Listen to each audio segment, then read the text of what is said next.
Hello, good afternoon.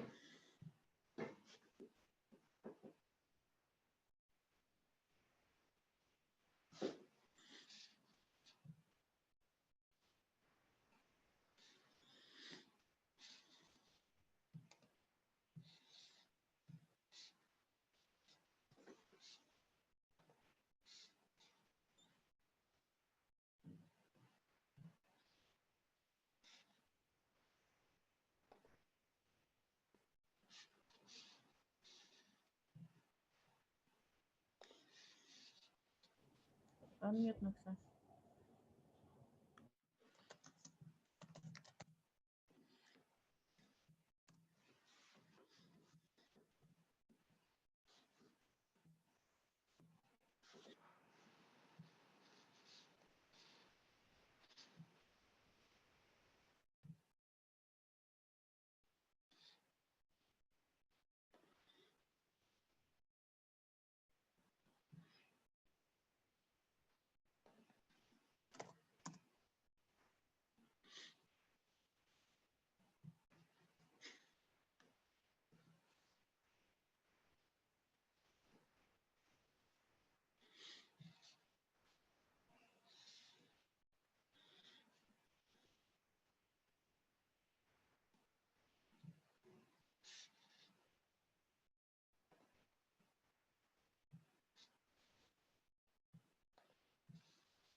Дошли на срещата по проекта ТРАНСФОРМ. На български канал трябва да минеш, когато говориш на български.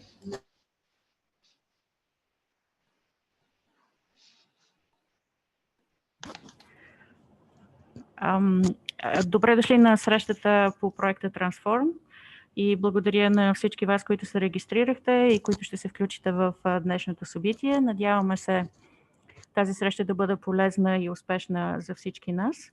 Аз се казвам Снежина Атанасова и представлявам Асоциация за развитие на София, един от партньорите по проекта ТРАНСФОРМ. И днес, заедно с моите колеги и представителите на другите партньорски организации по проекта, ще бъдем домакини на тази първа среща, онлайн среща по проекта с организации, представители на Министерството на регионалното развитие, представители на Столична община, неправителствени организации в София. Проектът ТРАНСФОРМ, интелигентна трансформация на градовете, е финансиран по програма на Европейския институт за иновации и технологии КИК Климат. Тъй като за проекта ще чуете повече от говорителите и от модератора на днешната среща Каролина Гогова, която е един от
Ще имаме, надявам се, възможности за въпроси на живо, така да кажем, така че мисля, че би трябвало да имате на екрана си една ръка, с която да зададете и въпрос.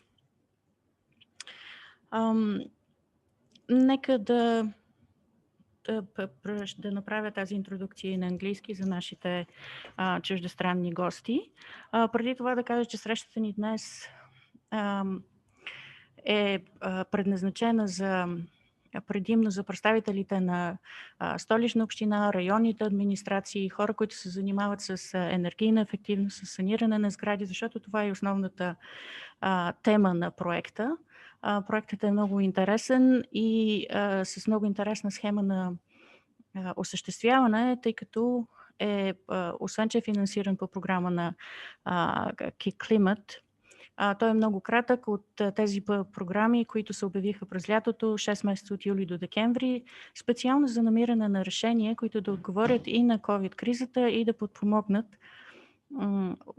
преминаването на жилищния сектор, не само на обществени, но и на частни сгради към по-добра енергийна ефективност, към сгради, които са с нулева енергийно потребление и така нататък. Пак да кажа, имаме много интересни презентации и се надявам, че участниците ни, които идват от районните администрации в града, които идват от Министерството на регионалното развитие и благоустройството, които идват от Асоциация за управление на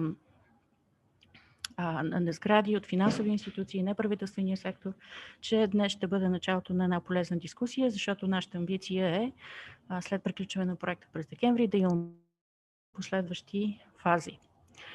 Позволете ми в момента да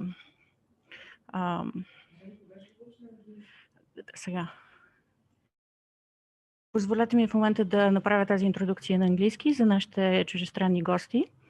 Good afternoon and welcome to this TRANSFORM online meeting. That's the first online meeting of the project. I'd like to welcome you all and to thank you all for your interest and for joining us this afternoon. My name is Snezhina Gabova, and I will be helping together with my colleagues from Sophia Development Association, which is one of the project partners, and Karolina Gogova, who's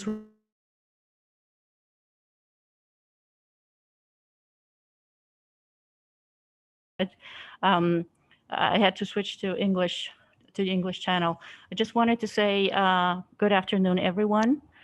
For our English speakers and English and foreign guests. And I'd like to welcome you to this first meeting of the TRANSFORM project. Together with my colleagues from Sophia Development Association, which is one of the partners in a consortium, the TRANSFORM consortium, and together with also Karolina Gogova, who's from JIBE, the project coordinator, we will be moderating today's meeting.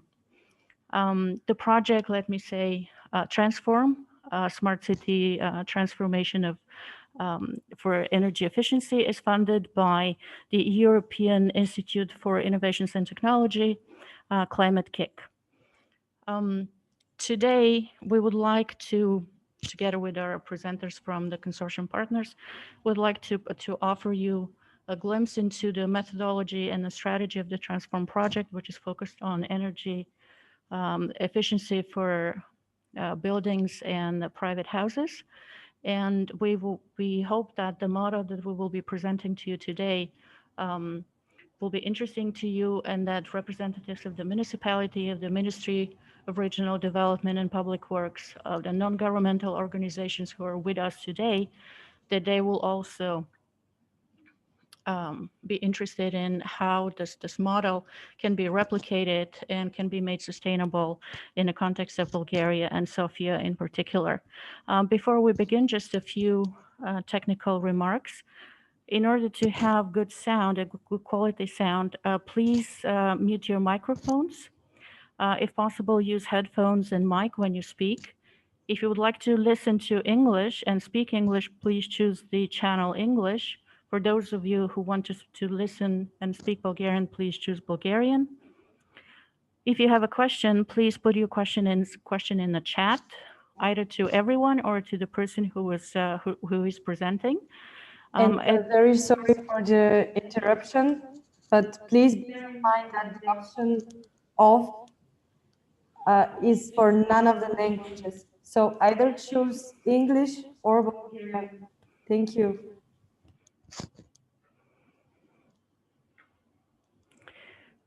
Okay.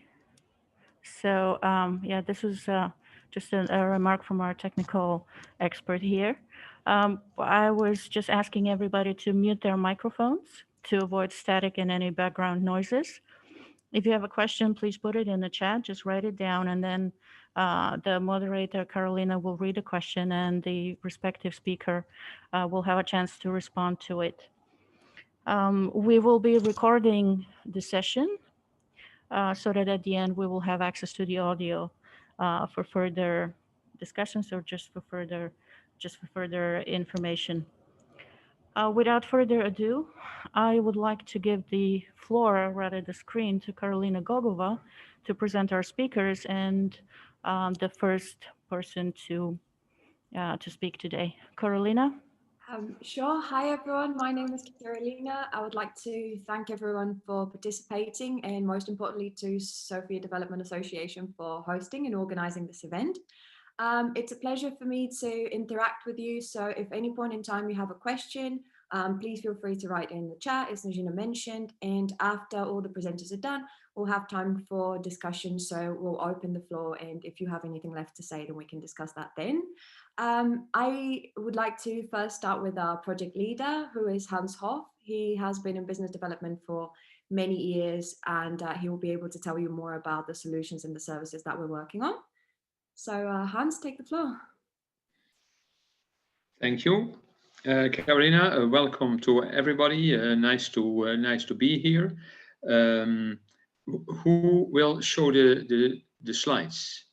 Because that's something I didn't prepare. I think it's my understanding that SDA will be hosting the slides. So Snezhina, correct me if I'm wrong.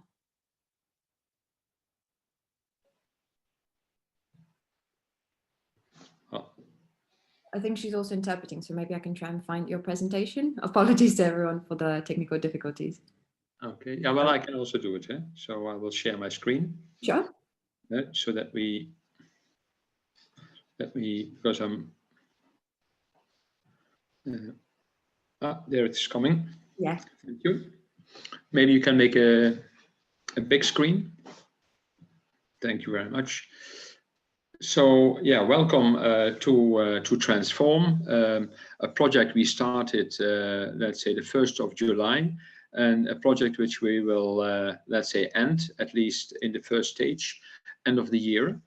Maybe the next slides.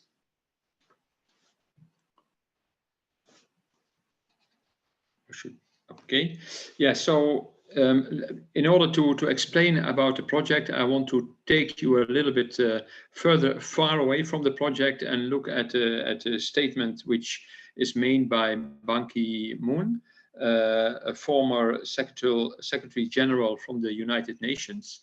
And he says, we are the first generation that can end poverty and the last that can end climate change.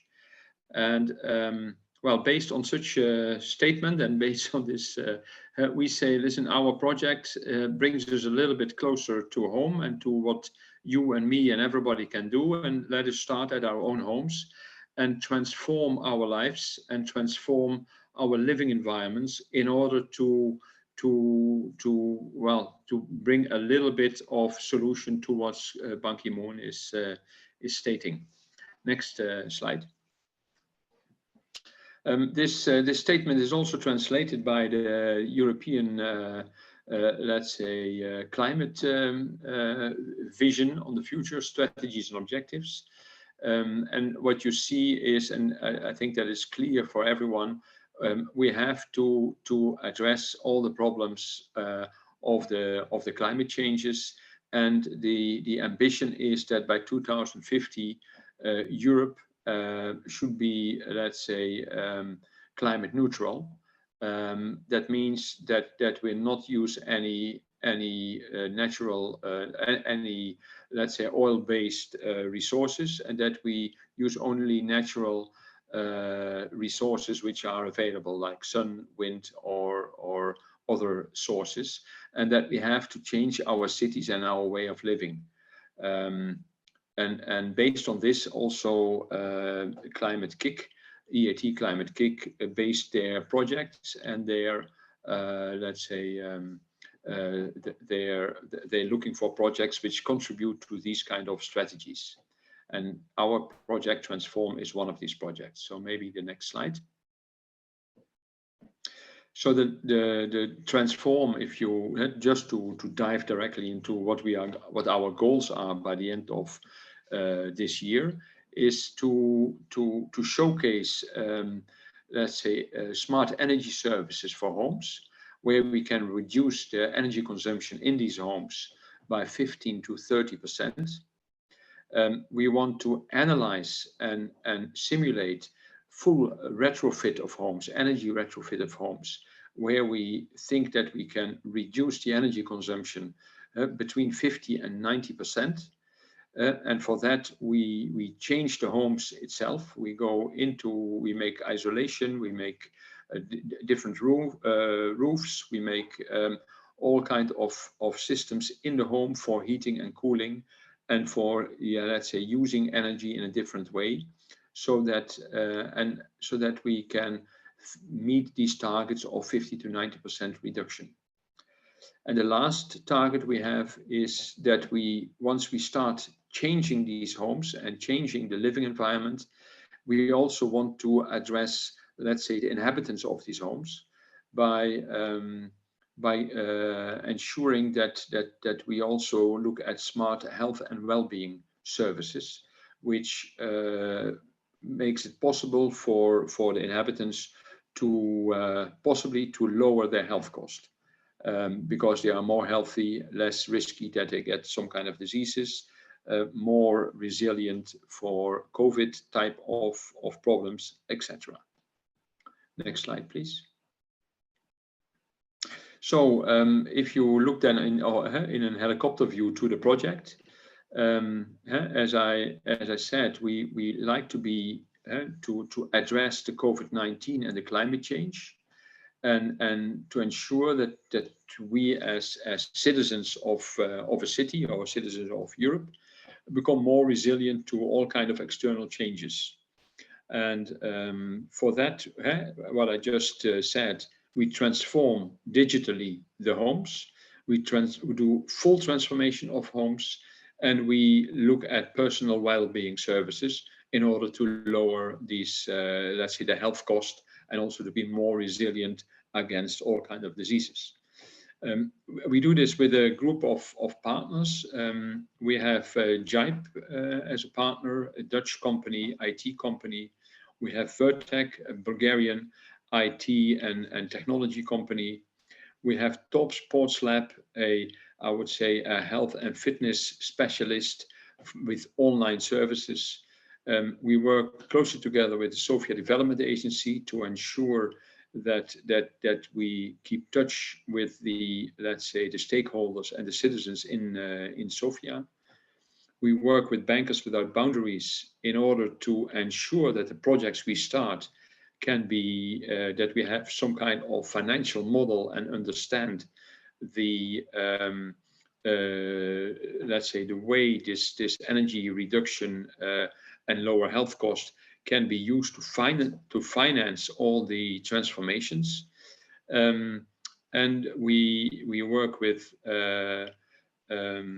Dark Matter Labs, and excuse me for not mentioning them here, Dark Matter Labs, who ensures that we have a program looking to the further future, and that we have a good, let's say, communication with the citizens and with the stakeholders in the city. And of course, last but not least, we have Climate KIC, who on one side supports us financially, and the other side supports us with steering and directing this project in the right directions. So then what we try to do with this project, that's the real objective, is to start a process. The process should start with, in this year, with digitally transforming 10 homes, and of course also ensure that we have a personal well-being, so a smart well-being service for the people who live in these homes. Next year, we want to transform 250 digital transformations and 10 full transformations. 2022, 5,000 digital transformations, 1,000 full transformations, and 2023, we hope to make the volumes much bigger. So this is a start of a process, and this process which we are going, we cannot do alone. We can only do with, let's say, all the citizens of Sofia and all the stakeholders of, let's say, the organizations which are currently at the table. Next slide, please. Yeah, so the problems we really have to deal with in this project is, and of course in this COVID time, this is quite difficult, to ensure that the citizens and the city stakeholders want to support the goals of this Transform project, not only now, but also long term. And the second problem we have to deal with is that if we are going to do this in the way we just described, we are going to use on a large scale personal data. And we have to ensure that we have a scalable GDPR, let's say, a solution to which all these digital services are, let's say, connected, so that the citizen is in control and keeps the control of their own personal data. And the third part is we have to create a solution for energy poverty, so that people who cannot invest themselves in let's say, refurbishing their own homes, in digitally refurbishing their homes, or digitally transforming their homes, or fully transform their homes, that this still is feasible to finance that. So these three problems we try to tackle also in this project, apart from the technical parts of the project. Next slide, please.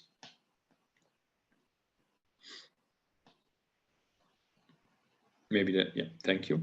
So we have a project approach. So in order to make these, to give an answer to these three problems. So on one side, we like to demonstrate this year in 10 homes and with 20 people that the digital transformation of this home is feasible and that it really brings this energy efficiency. And we want to connect 20 people to the health services and to see that they feel, let's say, in control of their health. Of course, the time frame is too short to really see the effect of the health.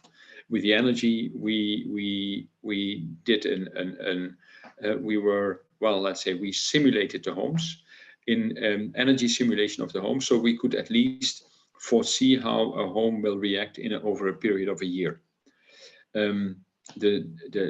Based on this demonstration activities, we can start a communication with all the stakeholders and the citizens, and start a discussion how to scale up our activities. For the large scale use of personal data, we developed a GDPR compliant platform on which digital solutions can be connected.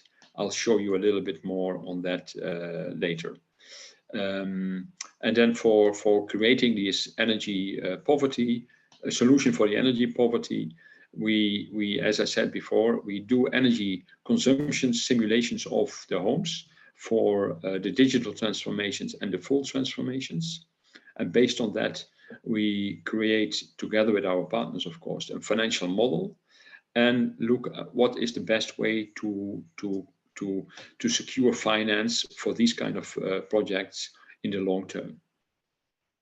And also this will be discussed further in the presentation. Please, next slide. Yeah, so here you see the partners and how they are connected to these activities. So Top Sports Lab and Veertech, they are working on this demonstration of these 10 homes and with the 20 people.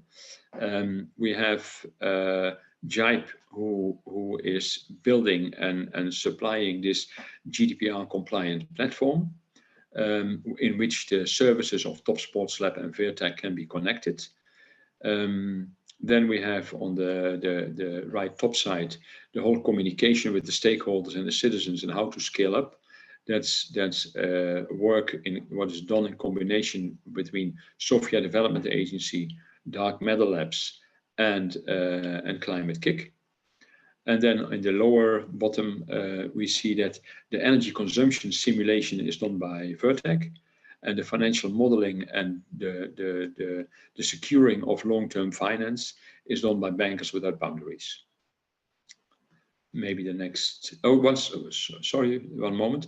The white spots, so the white blocks, I will show you 2 slides on that now. And let's say the blocks with the yellow parts, that will be covered in the agenda with other speakers. Thank you. So here you see an overview of the GDPR compliant services. You see this is developed by JIBE. You see in the right picture, you see on the bottom the DataU platform. This is a GDPR compliant platform based on distributed nodes on which a blockchain is running, and on these nodes you can connect services. You can not one but all kind of services, and the 2 red services which are connected here is the e-health and well-being services from Top Sports Lab and the smart energy services from Virtec. So here you see how these things come together, and this DataU platform is easy to let's say to scale up and to connect all kind of services which will develop over the years. Next slide, please. Yeah, here you see the work of Top Sports Lab. So on one side, they try to answer once we start to digitalize a home, then people get more used to digitalized services. And so that's why we introduced smart health and well-being services. Top Sports Lab is a specialist on helping people to get more fit and to be more healthy. They do that even for top sporters, so not only for you and me, but also for the top sporters of the world. And that means that they look, let's say, at a healthy body from all kind of angles, and that this picture shows that. And you see also on the right picture there the health service is already connected to the DataU platform, and in order to ensure that all your health data is captured in a proper way, and that you as a citizen can manage your personal health data. Next slide, please. Now here you see, and maybe that my colleague Arne from Top Sports Lab can explain this picture a little bit better than me. Is that possible to give him the floor for a moment?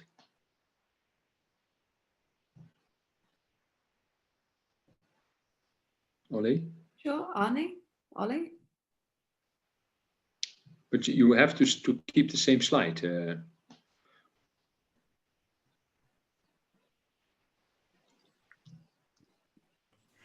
Sorry, Ollie. I don't think. Is he? Hello, can you hear me? Yes, we can hear you. Okay. But I missed the slide now. Yeah, exactly.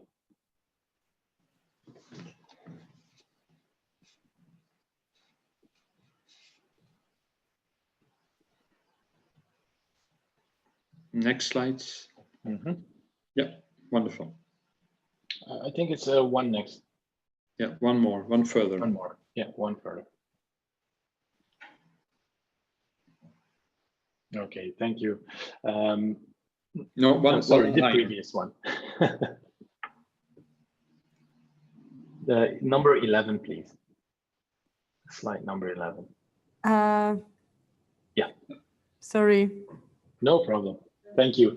Okay, hello everybody. I'm Onlijn from Top Sports Lab. Thank you for the introduction, Hans. We are the partner that's developing health services for this project. So I'm going to try not to take too much of your time today and just briefly explain the health services. So health services is added to this project and developed mainly to activate the residents and stimulate them to achieve a healthy lifestyle in order to decrease healthcare costs in the long run. So this is by getting them fitter and more resilient to illnesses and injuries. Now, an important pillars for us to achieve this are our physical and mental health. When using health services, the user starts by letting us determine a baseline profile of them. So how active are they at the moment? How are they sleeping patterns at the moment? And how is their mental well-being? So once the resident is onboarded and a baseline has been established, the health services will take over and start tracking the residents' activities. So we do this by using polar sport activity sessions and sleeping patterns. So this is mainly step count, calories burned during the day, active or inactive, and the type of training sessions that these residents do and how well they sleep. Simultaneously, health services will be asking the residents on a daily basis to fill in questionnaires to monitor both mental well-being and also eating habits and things like social contact.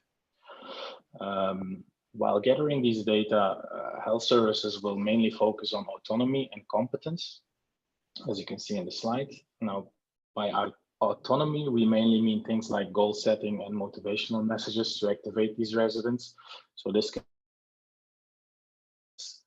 you took 5,000 steps today. That's great news. Let's try to make it 7,000 next week.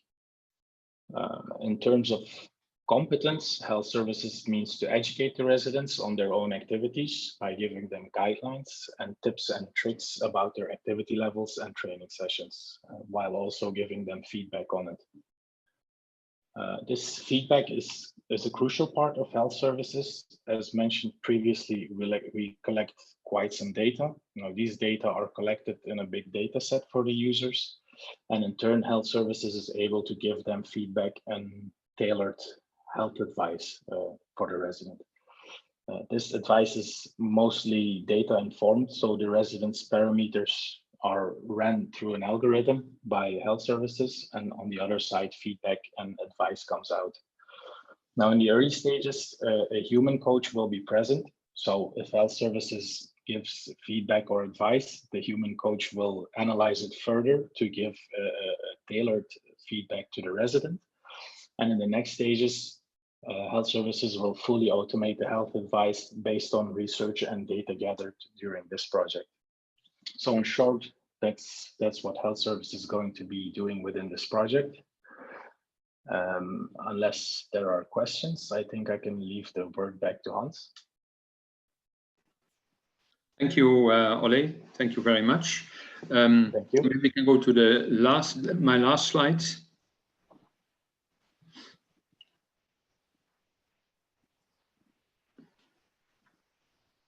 Can we? Yes, thank you. So we just showed the health services, and here are the smart energy services.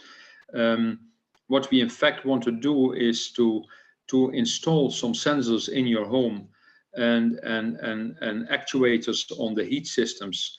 When you measure the temperature of the room, the actuators on the heat units, like a radiator or a AC, can be controlled on distance, and in the end it should help you to improve the comfort of your home. It should improve your, let's say, the control of your home. It should help you to give you advice and feedback on how to smartly use your energy system so that it can be lower, and it should help you to lower your energy consumption in general. The total solution can be quite simple and with only 1 or 2 sensors in the home and some actuators, but it can all be very complex. So we can also go into great detail, and when you open the window, the heating goes off, or when you leave the home and you take your phone with you and you walk away from the home, the heating automatically goes off. When you come back to your home and you're in the neighborhood of your home, then the heating goes automatically on. So it can be as complex as you wish yourself, and it can be as simple as we wish. In fact, the essential thing is that it has to be easy to use for everyone. And we are now in the, let's say, in the preparation of the first houses to be installed, and the same is with the smart, let's say, health services. What we try to do is to create a digital service in both situations, which are easy for the user to use. That gives you a little bit of insight, and I think when we are further in the project, or even in the next workshop, we could go much deeper in these services, but that's not the for today, as you saw in the agenda. So I would like to give the floor to the back, and give the floor to the other speakers. Sure. Thank you, Hans, so much. And thank you, Ole, for the wonderful presentation. I would like to just give a couple of seconds to our guests if they have any comments or remarks. And in the meantime, I'll try to just briefly summarize the few key points that relate to our Transform project. We're basically trying to do a two-step approach. One would be a digital transformation, and another one would be a full retrofit. The digital transformation will consist of a smart energy service and a health service. If, of course, you have more questions towards our partners related to those two services, we can also have a free discussion in the end. And also for the digital transformation, we've done a mapping of all the homes where we've been able to predict what the energy savings would be from the different retrofits. And for that, I'll invite our next speaker, who is Milan. He'll be able to tell you more about his methodology and how he's arrived to those numbers. Milan?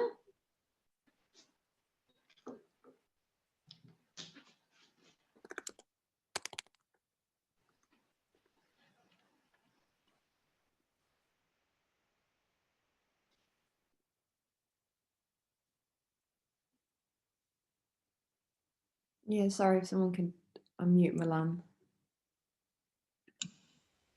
Hello, everybody. I hope you can hear me well. Yeah, we can hear you. Thank you. So I will speak about our approach in the energy service, and precisely about the energy simulation service, in order to estimate the amount of energy that could be saved. And the measurements that should be done, we need a precise model to calculate and to say what makes sense and what doesn't. I kindly ask you for the next slide.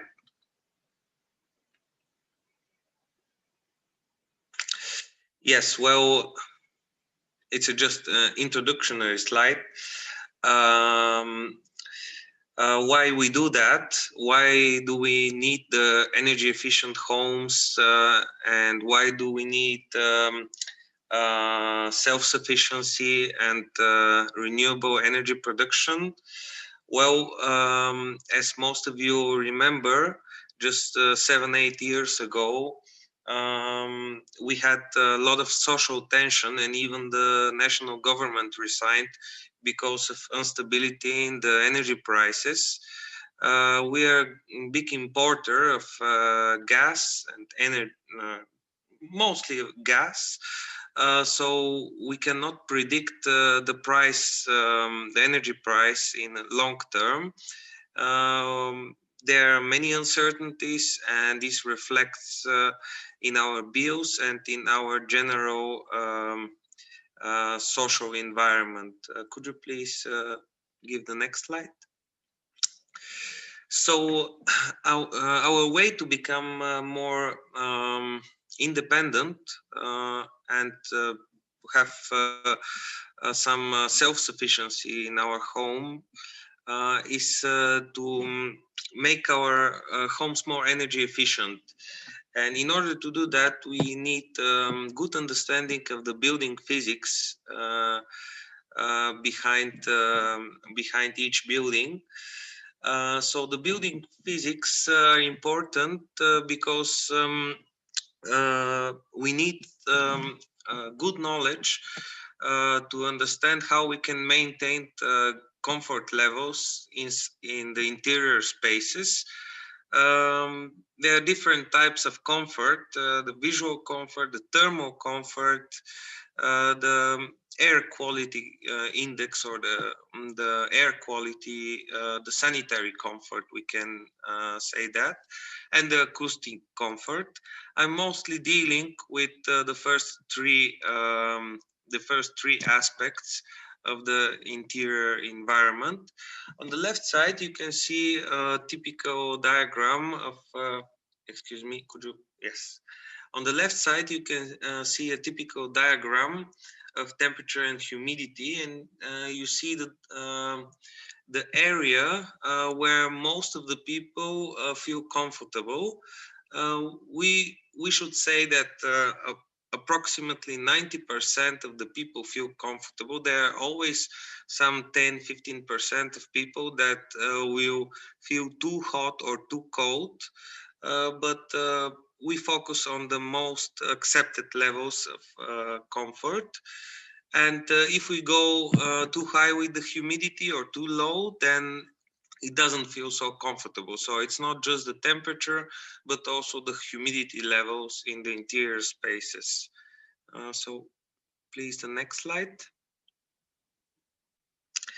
So in order to estimate how much energy do we need to maintain those comfort levels, we need to know a lot of things about the building. Most of them are related to the building geometry, meteorological data, of course the site orientation, if there are some big buildings around it or some natural topography that casts shadow.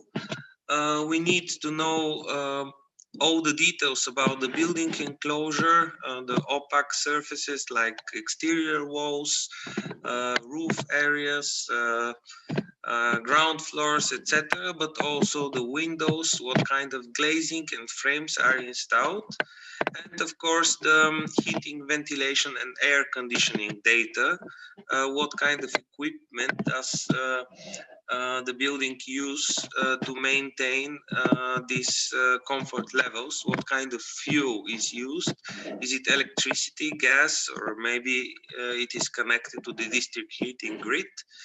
And it is very important to have some basic knowledge about the user behavior and the schedule of use. Office buildings have a very different use compared to the residential one. And we need to know when exactly the building is used. And of course, if there is some automation control. Then we put all that in information model with the three-dimensional geometry and everything. And we use algorithms. In our case, we use algorithms called Energy Plus. They're open source algorithms provided by the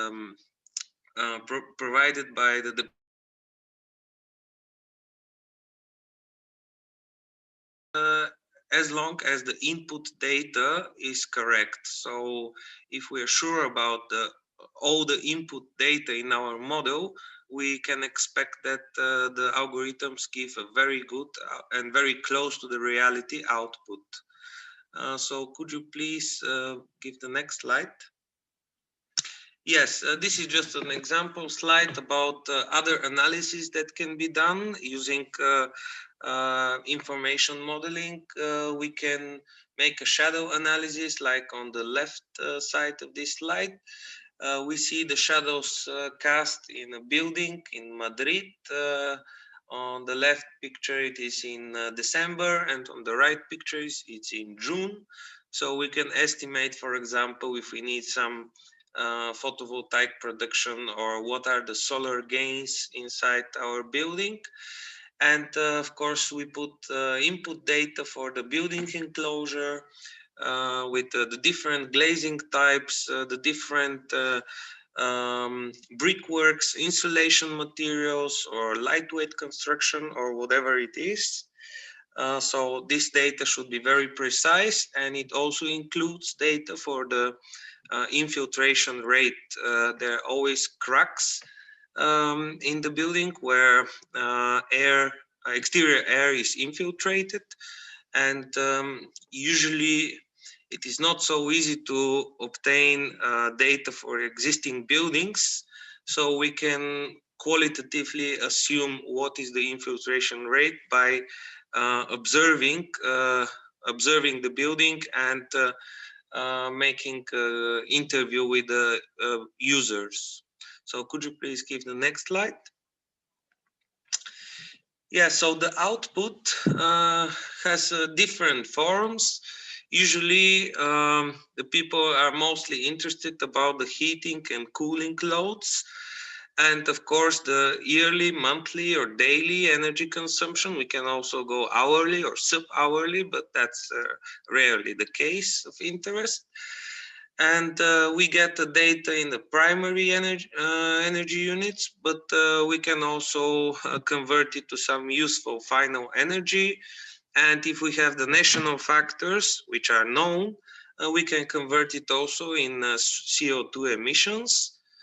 And we are generally happy if the results are matching with an accuracy between, with a margin of error between 5 and 10%, because the modeling we are doing is usually done for a statistical year. So if we compare it with existing energy bills, there are always some mismatches, but if they're of the order of 5 to 10%, we are saying that the model is quite correct.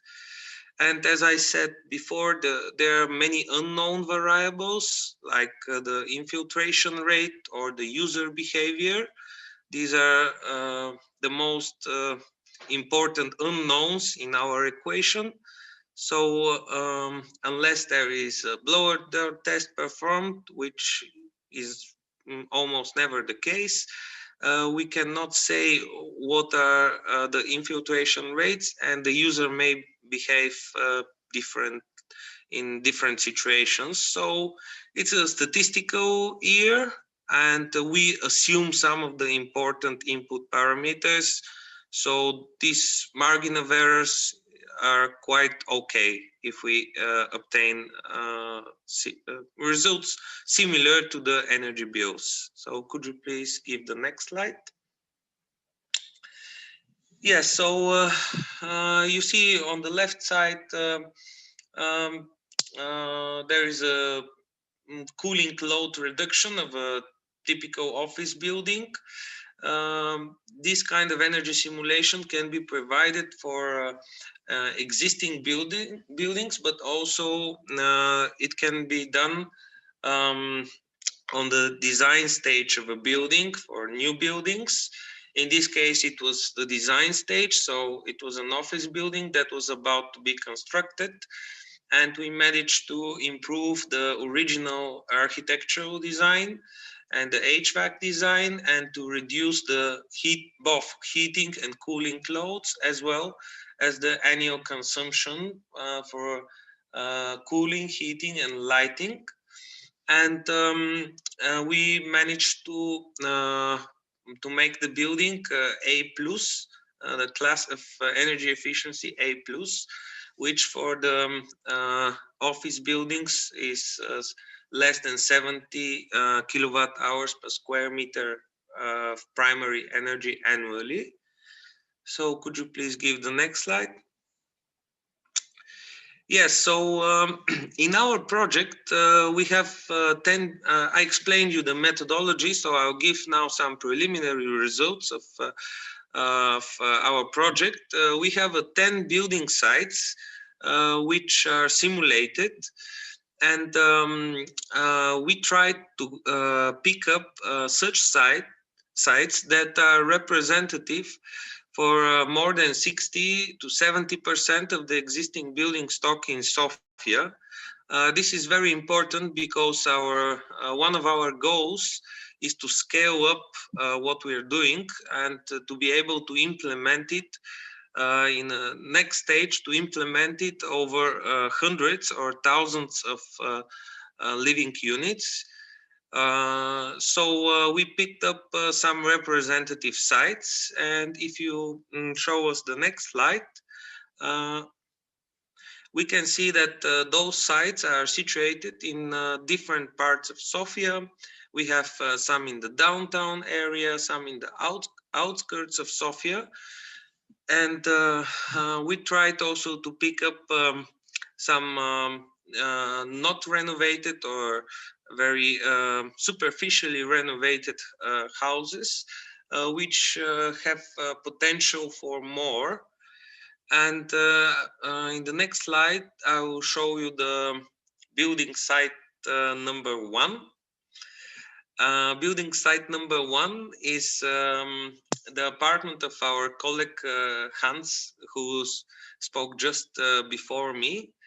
It is situated in the Gurku Street in the center of Sofia, and the building is built between 1900 and 1910. So in the first decade of the 20th century. It's a typical building before the First World War from Sofia. The facade is cultural heritage, so there is no exterior insulation on it. The only change that that was done is that the glazing was changed in the original wooden frames. So the neighboring apartments are occupied. This is also very important for the simulation, because if we make a simulation of just one living unit, then we need to know what is happening with, in the neighboring living units. We are familiar with situations of building blocks where most of the residents are abroad or they're not occupied. And even though it's inside the building, it has a very strong energy losses to the neighbors, not just to the exterior air. So this is very important. We make an interview with the homeowner or with the home user, and we want to know as many details as possible for the situation, like everything that is relevant for the model. Could you please give the next slide? So these are two pictures of the apartment. We see typical radiators. They have also some solar protection. These windows are facing west-southwest orientation, so they result in some overheating in the summer, which is later visible from the simulations. We see also the cracks in the wooden frames. There are some air tightness strips, but most of them are very old or they have some damage. So air is leaking, not just from the visible inspection, but also from the interview with the home users. We get to know that you can actually feel some air coming through the frames. After the interview, we also got information about the occupation schedule and the natural ventilation, because the people have different behavior, and they have different ways. They some of them are ventilating constantly. Some of them are smokers. They leave the windows open. Not in this case, but generally spoken. So we always need to know what is actually happening if we want to get a precise result. Could you please give the next slide? Yes, so there were no architectural drawings, so we had to make an architectural record, and we we had to, yes, record the geometry and also the radiator points, the openings, everything that was important for us. And then we put this, we draw it and then we export it to the BIM software to make the simulation. Could you please give the next slide? Yes, in order to, Carolina already told you that we have a two-stage approach. We have a digital transformation and a full transformation. I'm sorry, what are those? Could you please? Yes, thank you. So the digital transformation includes mostly thermostats and radiator valves. We focus on just on the heating.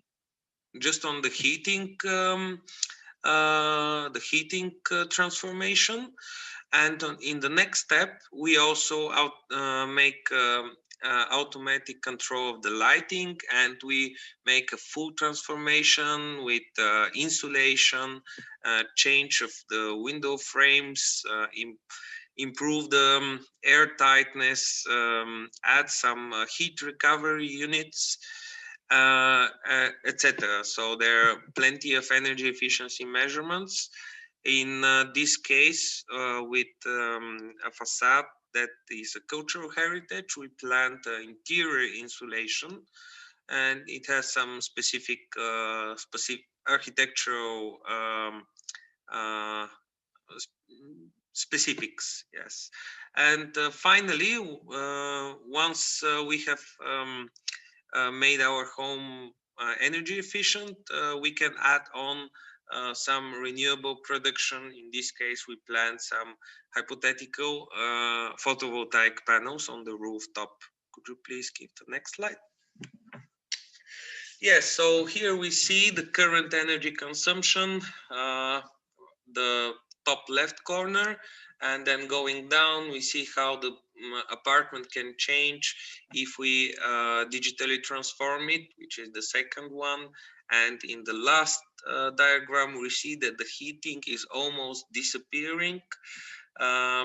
We have changed a lot of things, and the internal gains, I mean the solar gains, the internal gains from electrical devices and the lighting, they are mostly covering the heating demand in such apartments.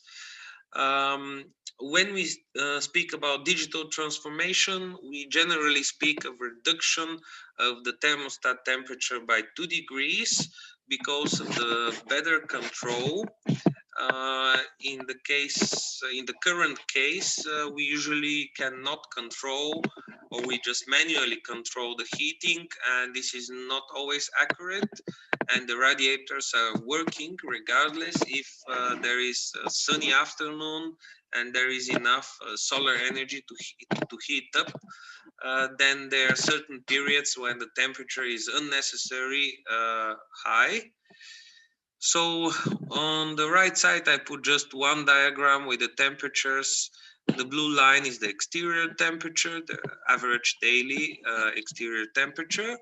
And the green line is the air temperature inside. We fixed it to 20 degrees in the winter, but it can be adjusted as the user wish.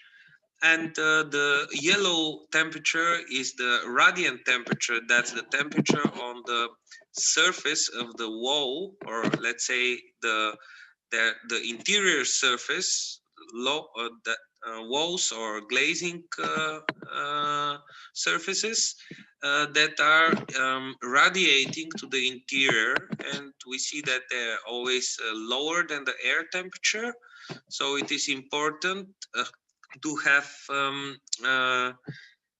the interior surface well insulated so that we don't have comfort disturbance from the radiant temperature of the walls. And in this case, we see that the digital transformation just slightly reduced the heating load, and the annual consumption in this particular apartment to approximately 14%. And the full transformation has a very big effect. We we almost we achieved passive house standards, and we can reduce the consumption by 94%. So the heating load becomes just 1.8 kilowatts for this 103 square meters apartment. So it's a big difference, and the energy consumed at the end, oh, I'm sorry, it was not written, but it's 11 kilowatt hours per square meter annually, so it's quite low. The passive house standard is 15, so in this case we have a great improvement of the energy behavior of this apartment. Could you please give the next slide? I included two final slides there for the carbon neutral consideration on district level. In the case of a full transformation, let's say deep renovation on massive scale for a whole district, part of the city, we can significantly reduce the total heating load. And this may not have, on the first glance, it doesn't look like something so important, but it brings a lot of benefits on the urban level. First of all, we can reduce the heating temperature. We can use low temperature heating inside the buildings. So we can, even the existing radiators, they can use 35 degrees or even lower temperatures to get sufficient energy to heat up the buildings. So it means we can generally lower the district heating temperature, and we can distribute heat through the city at lower temperatures, which means also lower energy losses. In the case that we reduce, in the case that we put a local heat pump in each building, in the connection point to the district heating grid, we can put those heat pumps, and if we have, let's say, fan coil units instead of the old radiators, we can use the district heating grid for both district heating and district cooling. That's very interesting because we can simultaneously distribute energy for heating or for cooling. And the transport infrastructure, these are the pipings of the district heating company, would be much cheaper because at low temperatures of the fluid, we don't need any thermal insulation. And that's also very interesting. We can use the surrounding thermal soil as an underground heat exchanger, and we can benefit from the thermal mass of the ground. So these are very important, in my opinion, very important consideration on district level. Please, the next slide. And if we say that in this hypothetical situation that we have a locally installed heat pumps, we can calculate the thermal, we can convert the thermal energy need to electrical energy need, and we can sum up all the electrical demand for a building. In this case, I did it for a 100 square meter living unit and extrapolate it over big urban areas. But let's say if we deal with this 100 square meter living unit, we see that in the case of buildings similar to this building, we would need about 3,700 electrical kilowatt hours per year to cover all the electrical demand, or actually all the energy demand, because it's already converted to electricity. So in the case of Sofia, if we get a usual angle slope for a photovoltaic installation facing south, with a 35-degree slope, we produce about 1.2 megawatt hours of electricity, or with just 3 kilowatt peaks, we can make those buildings carbon neutral. So we can produce all the energy that is needed for the exploitation of the building. And here are some different scenarios. If the slope is not the best, then we need slightly more area and slightly more kilowatt peaks installed. But generally spoken, between 3 and 3.5 kilowatt peaks are enough for a deeply renovated living unit of 100 square meters to become energy neutral. Could you please give the next slide? Yes, and there are some general considerations and advices, let's say, for a full retrofit of an arbitrary building for the Sofia climate zone, a residential building in this case. We can divide the energy saving measurements in passive measurements or active measurements. The passive measurements are measurements that don't require any control and maintenance. They're once installed, they're operating, and they have usually very long lifespan. Such measurements are, for example, the insulation or the glazing or the improved air tightness. And we should plan the building in the best possible manner with absence of thermal bridges. And this includes also correct installation of the glazing. Usually there is a very little experience with the correct installation of windows in Bulgaria, but we hope to change that. And most of the people are not they're not familiar with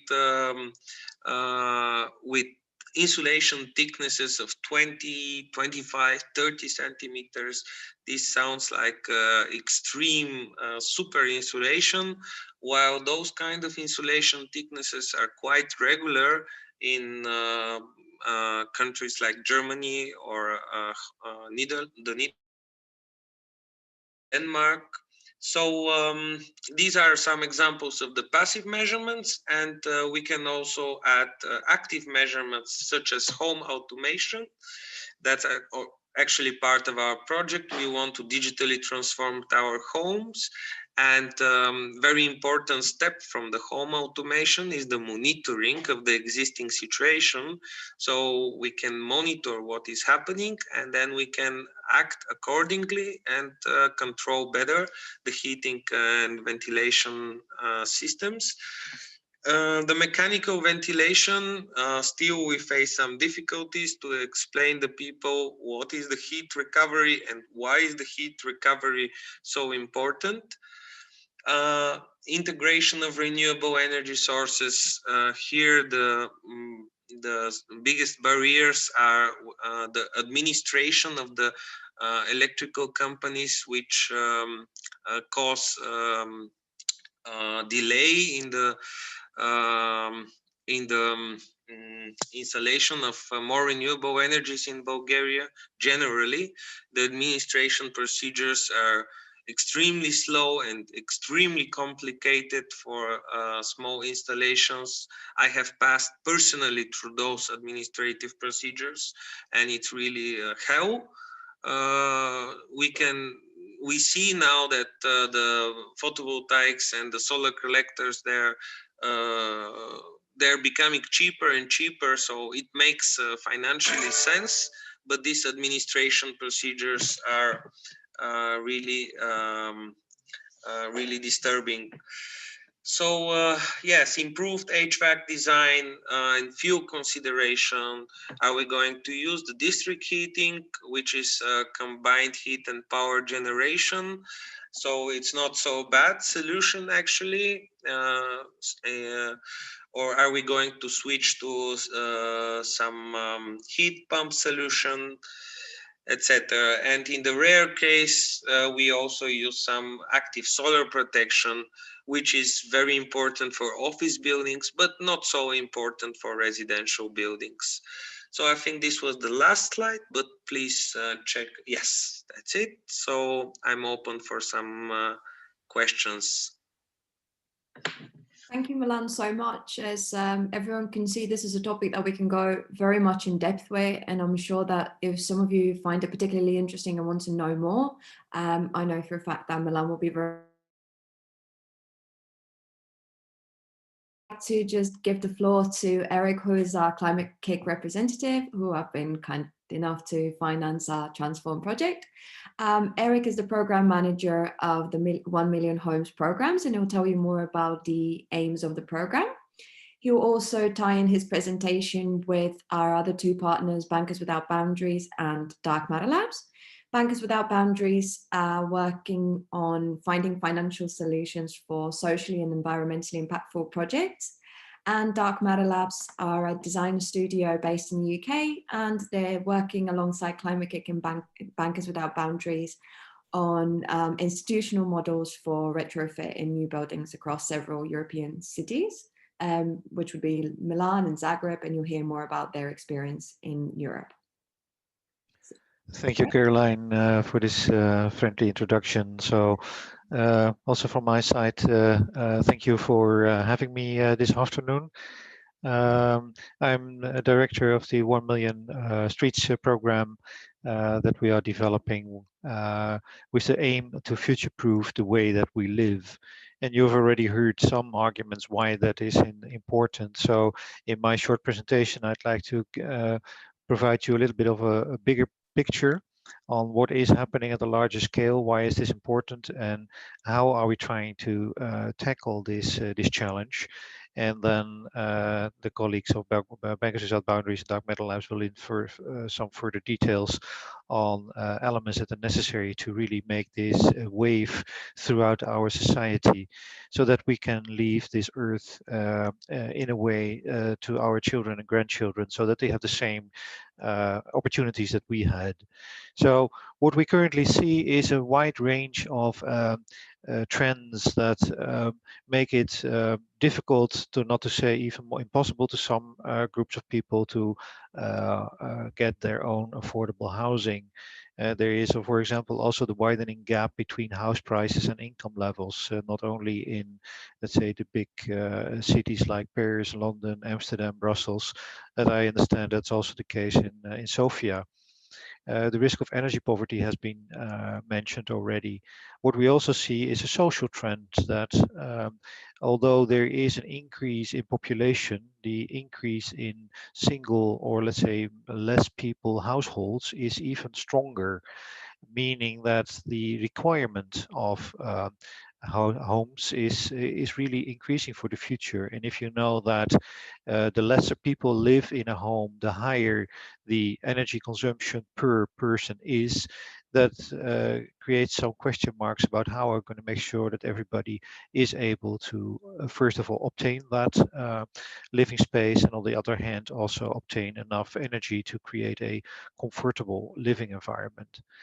The way that we have built our cities in the past also gives cause to, let's say, mental health challenges. People, by definition, people do not feel themselves strictly safe in a lot of areas in cities. So, and if people don't feel safe, then you see that the percentage of sickness days increases, which then is feeding back into our healthcare systems that have to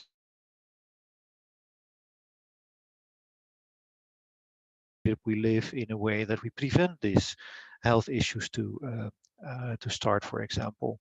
And already mentioned the lesser energy consumption, which feeds into lower expense on energy from our individual budgets. And if you look at the built environment, the way that we live, we as individuals, all together with the account for something like 50% of the carbon dioxide emission of Europe. the operation of buildings is 36% of that carbon dioxide emission, and the construction of our buildings is 14%. And if you know that 70 to 80%, so that 7080% of the buildings, the built environment, is our individual homes, that is the reason why this is important to focus here. So how does the future look like? A lot of research done in this in the field, and what you see crystallizing out is three main core elements. It's all about the livability. So are we able to create living conditions that we feel at home where we are? It's about affordability. So can everyone that is looking for a home or at the age of needing a home able to afford a minimum quality of home? And it's all about sustainability towards the future. And basically 80% of the homes that we live in today will be still on the market being used as homes by 2050, the date that the EU wants to have Europe a real carbon neutral continent. A lot of building stock was built prior to energy efficiency standards, so that means that they have been built but are, let's say, not up to standards as if you were building a new home today. Unfortunately, the energy renovations at the European level are currently far below 1% per year. It's only 3% of the building stock in Europe has an A energy label, and A energy label is not meaning almost zero energy or energy autonomous. While on the other hand, has already been shown by the previous speakers, that the comprehensive retrofitting of single homes and apartments can really reduce our energy need.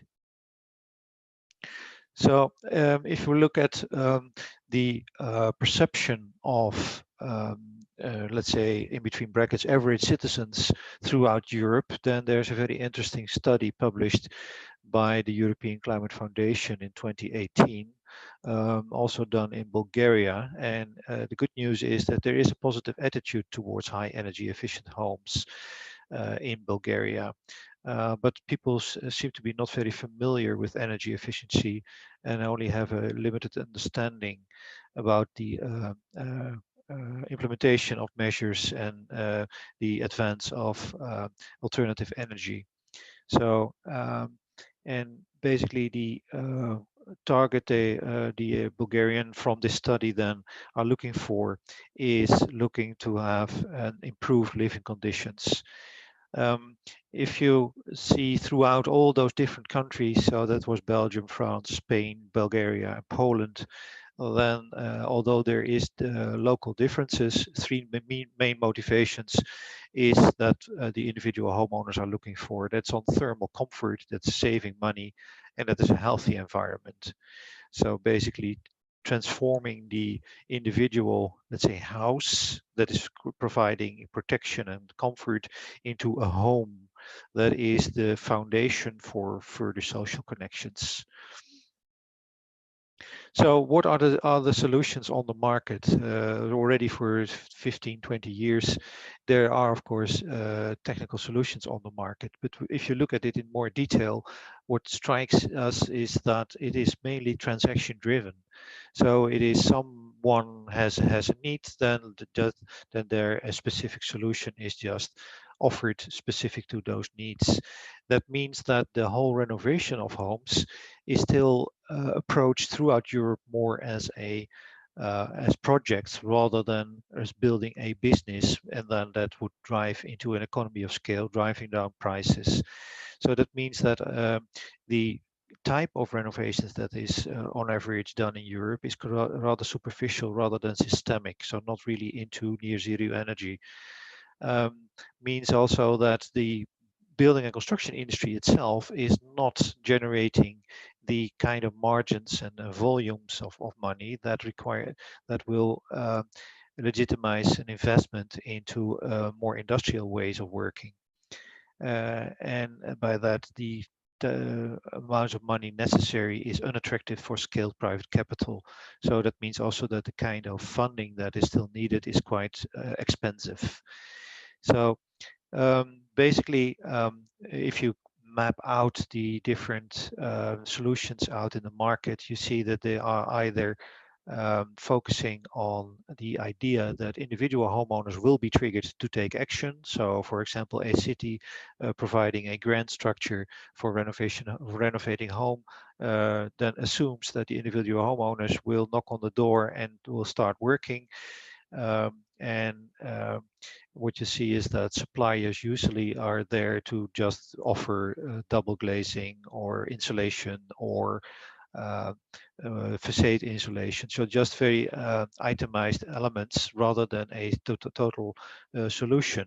So that is the left corner quadrant of the graph, is a very occupied area. In the last decade, an initiative like Energy Sprong has been trying to industrialize the way that we approach the renovation of our homes by trying to connect all kind of technical necessities into one package deal. So more of an integral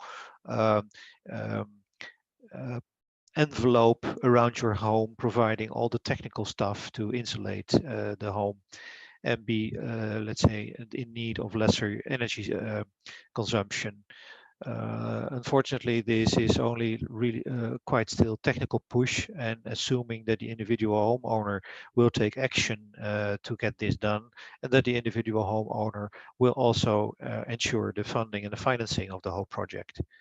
In the Netherlands, you see currently some initiatives pushed by the government that citizens collectively aggregate their demands and go out to purchase, for example, with 12, 15, 20 or 50 people all together, heat pumps or double glazing or insulation. So still quite technical focused, single solution kind of aggregation, trying to drive down the costs a bit. That upper right quadrant is an interesting one. That is where the idea is, instead of assuming and hoping that individual homeowners come into action, that is the area where you would do, let's say, far more of a collective action. So more of a directed approach to really bring people together to join forces and start thinking about how their living area should look like in the next years and should develop. So that is, instead of a house, it becomes really a home, a community, an area that you really relate to and that you really find yourself, your roots back into. And from the technical elements, that would require a complete integral solution, as well as the financing part. So integral here is also including the total funding structure, so that basically the whole renovation becomes more of a service.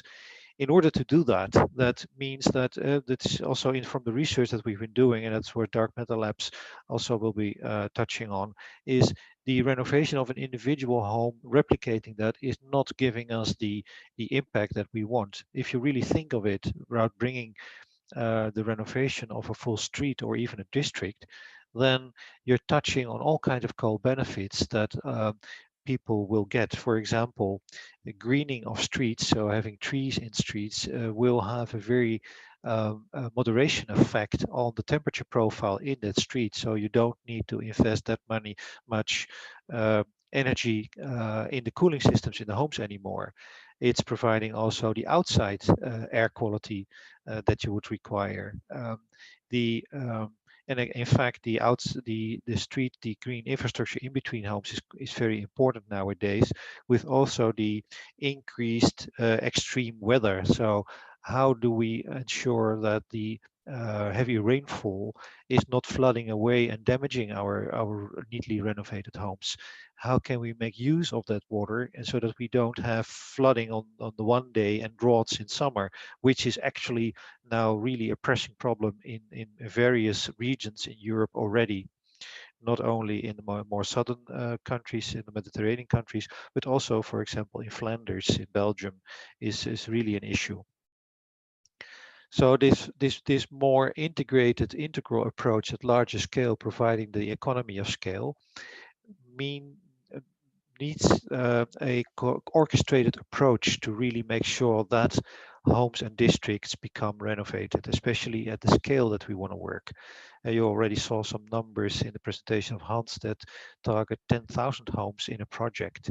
The only way to do that is if we start working on the engagement of citizens, the building and installation industry, the renewable energy industry, and the finance and funding industry, and in the same pace, so that everyone is prepared in the same way so that the execution is also a logical next step. And then after the home and the homes and the streets have been renovated, then the interesting part starts basically for the long term. To what extent have we organized ourselves to maintain that energy performance and that comfortable living space and the fact that it feels really like home?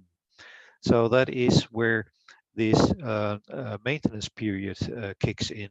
And a very interesting period with respect to job creation, for example, and new services that we haven't even thought of yet.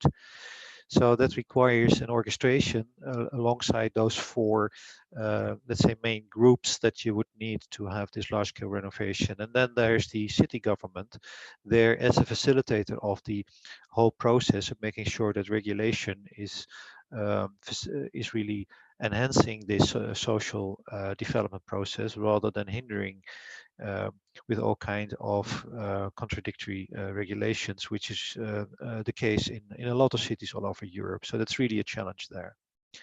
So this renovation as a public service is really something to really bring renovation to everyone, so that everyone can be part of the society of the future. That requires a different thinking. So the funding is going to a bank, and then the bank will lend you basically a personal debt kind of product. Well, for the future, that's not, let's say, the route we need to go, because a lot of people cannot pick up personal debt anymore. So that would then be hindering the progress that we would need to make. And then the question comes, okay, but if we invest in a different model, what is then the returns of that? And basically what I've been trying to already identify is it's not only financial return, but it's also a lot of social and collective returns. So there's individual benefits of a healthier and happier homes.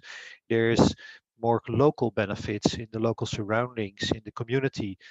And there's the communal benefits, which is even a larger scale, where job creation and capacity building and new business incomes are also quite interesting benefits, which have already been shown and identified and validated. And in a minute, my colleague from Bankers Without Boundaries will dive into more details about the constructs of this. So is this, to what extent does then Sophia measure up to other projects that we have been doing under the 1 Million Streets umbrella? Well, here you see where we are active already in Europe. Milan and Zagreb have a star, because that's quite two interesting projects, because both have signed up for a mission to have renovated 100,000 homes by 2026. So that is where the focus is in those cities. The others are still thinking of it and already have started initial steps also with this more collective, community-focused, outcome-based kind of projecting. And the way that we are now working with Milan and Zagreb is 250 homes also on the agenda for next year. Really scaling then to the next stage, a couple of thousand in 2022, in 2023, the 10,000, and then really make sure that we get the engine running, the renovation engine running, that all the building and construction industries and funding mechanisms and funders really are, let's say, working together as an oiled machine to really get this renovation and renewal of our living environment transformed into new standards. So that's it, what I would like to share, and I'd like to hand over now to Sasha of Bankers Without Boundaries.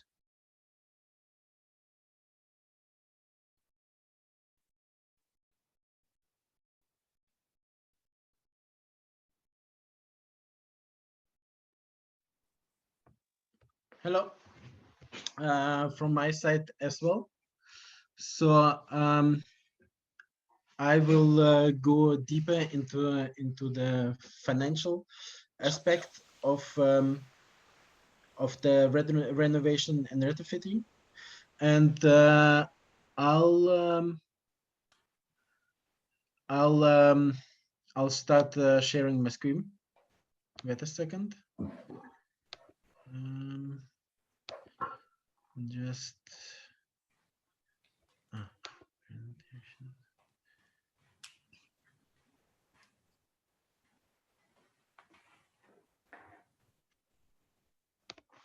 Okay, wait a second.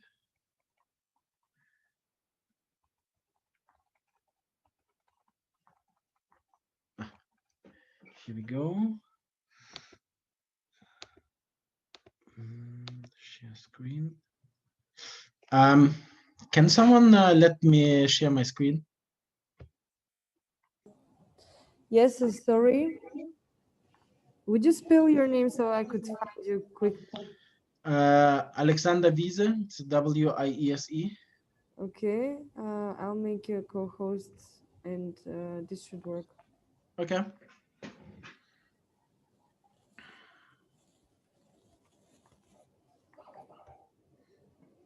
Okay, excellent. Thank you. Thank you very much. So the question which we are facing right now is when doing retrofit across Europe and in Sophia as well, is that in the first step we need to finance small projects, small integration in size, and we would like to scale it up to several 100 millions projects for full retrofitting at a later stage.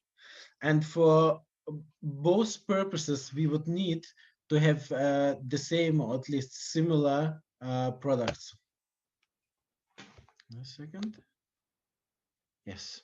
So in the past, the problem have been the problem for scaling have been which Eric summarized in his speech as well, is that if you leave it to individual resident, then every resident will try to get a credit, will try to do the retrofit itself himself, and then it's not scalable. Then you can't attract additional money from institutional investors like pension funds into this kind of projects. The individual retrofits are quite small in order to facilitate this additional investors. In addition, what needs to be done is having a mixed funding sources. So from probably retail investors, from institutional investors, from the city of Sofia, and from the EU, in order to make retrofit work for the whole city. And as of now, one of the challenges is that because everyone is doing their own retrofit, and it's not done systematically, so there's no systemization across across the city, and then most of the people are lacking the knowledge for new type of solutions. They are lacking the knowledge to attract smart and efficient financing, and so on. So on the next slide, so why have we chosen to do the digital retrofit first? So from our point of view, having the digital retrofit is easier to implement because it has a low investment in the beginning, so you don't need to preference several hundred millions for a full retrofit. In addition, the changes to the house are quite limited. So I know myself, I did a full renovation recently, and it's quite annoying if you have building people in your house doing building, and then you have to work from home. So the digital, and in addition, we need to convince people that the retrofitting their homes will bring them benefits. And by putting the digital retrofit, which is easy to implement, easy to finance, you can prove to the citizens or to the tenants of the house that it gives them energy savings compared to previous circumstances. And this can serve as an enabler for a full retrofit of the building, because then you're already showcased that retrofitting makes sense at all,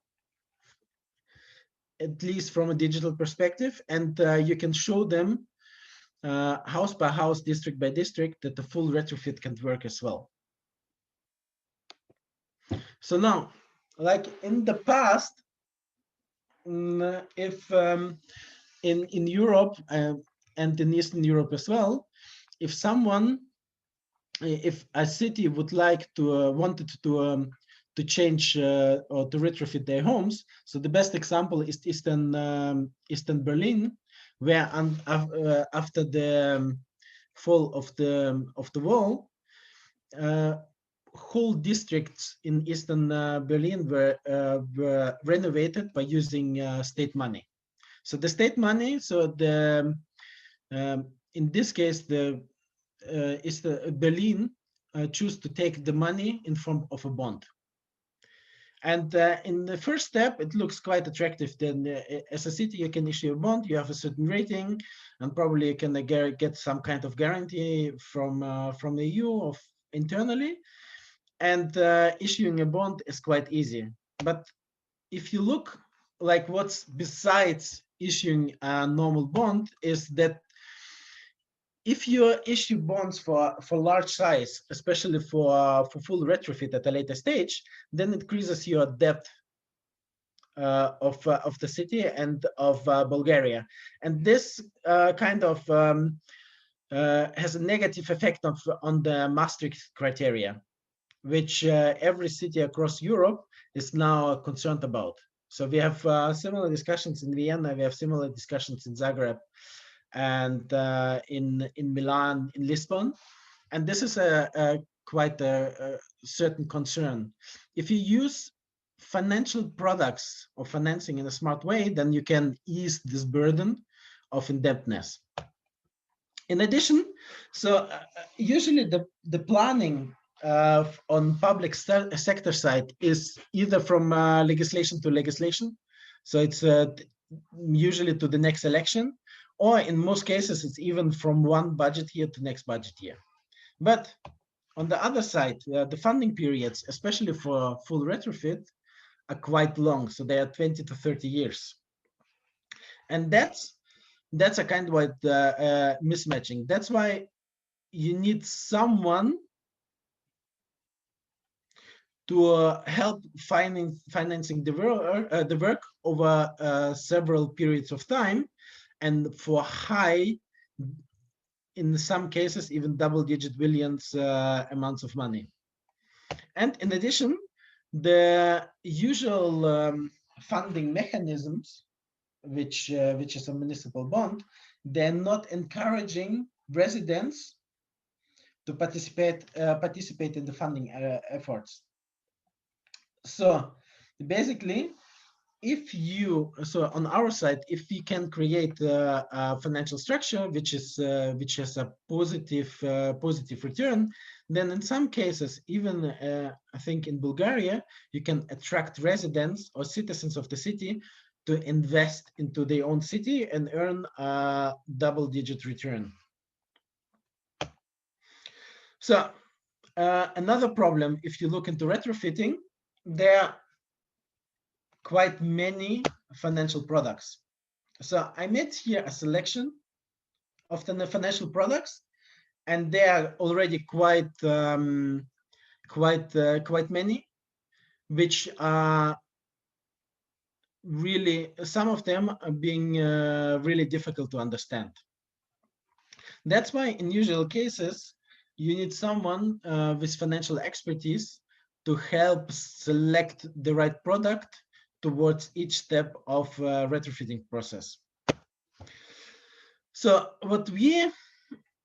suggest, and what we are implementing in several other cities across Eastern and Central Europe, is a mechanism where we are where we turn away from just the product view towards connecting investors and projects view. And this is something we combine in the concept where you have a company which is owned by the city itself and comprises of an operating company which implements the retrofitting work, and the financial company which is looking into all the financial aspects of the retrofitting work. And they work integrated in each other, but are supervised by the respective city or municipality. So you can bring the right expertise to the right level of the project. And basically, the combination of this, you can combine public, institutional, and retail money through this kind of structure, which is not possible if you do just state financing.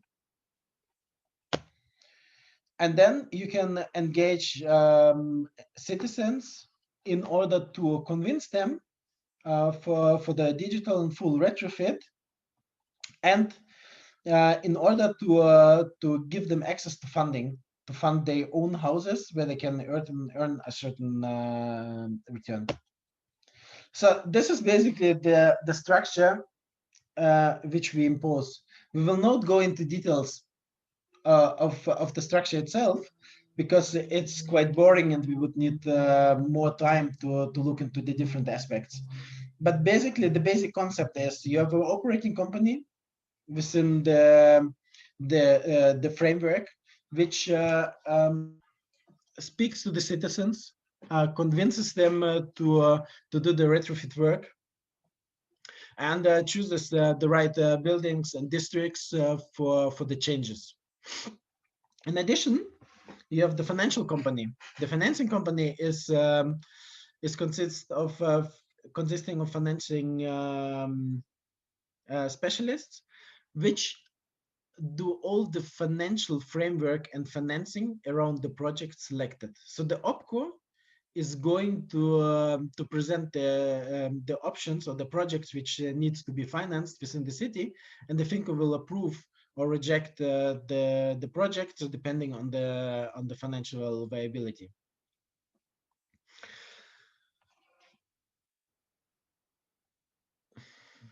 So what's the advantage of this approach to the municipality itself?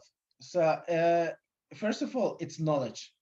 So if you have one OPCO which makes the retrofit work district by district, then this OPCO will learn from each district and will apply what is learned in each district to the new implementations. And same for the financing part. Another aspect is efficiency. So basically, you have a direct link between the operating company and the financial company, which allows efficient knowledge transfer between both. And since they are subject to city or municipality governance, it's even supervised efficiently as well. The company is a for-profit company, but quite a major part of the profits will be reinvested into future retrofit work. By using this kind of approach, the financing part can be used in a way that it eases the Maastricht criteria of the city, and helps to reduce the debt, the outstanding debt, towards other smart financing mechanism. By operating district on district level, you can showcase on one district, and then you can gain public acceptance. So being from Eastern Europe myself, I know that it's difficult to convince people for something new when you haven't proved it in the past. And that's why it's quite important to have a, to have a showcase in the beginning and then roll out across the city by showing that in the showcase it worked. For the city itself, or for the municipality, it's less admin burden because you have the company which you need to revise and oversee on let's say semi-annual or annual basis. And okay, this one is in German. Sorry for that. And then you can basically, here stays it's it says that different departments of the city can work all together on the same target. So what are the advantages for the residents? So basically, for the advantage for the residents is if you choose your retrofit work wisely, then it improves the well-being. It's warmer. Basically, said it's warmer in the winter and it's colder in the summer. Then you can improve the health conditions. And in addition, if you add some more digital aspects or digital tools into it, then you can even measure the improved physical and mental health of the citizens or of the tenants. There's cost saving. So part of the cost saving coming from the digital or full retrofit will be given to the residents themselves. So they have not even non-financial benefits like well-being and health, but they have additional financial benefits to agree for further retrofit work. Then part what we discuss, like in other cities, is that part of the revenues generated by the company can be directed into a community wealth project. So having playground for children, having in Germany this mini forests are quite in vogue, being planted across the city, and you can direct to other community benefiting stuff. Then you have aligned interests because you have the OPCO and FINCO managing all the aspects of retrofit and financing it. So there's no burden for the landlord to think about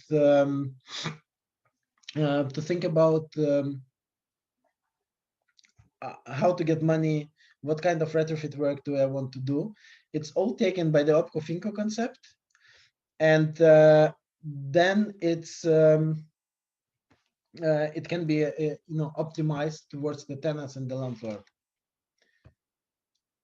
and the real estate value will increase because of the renovation work.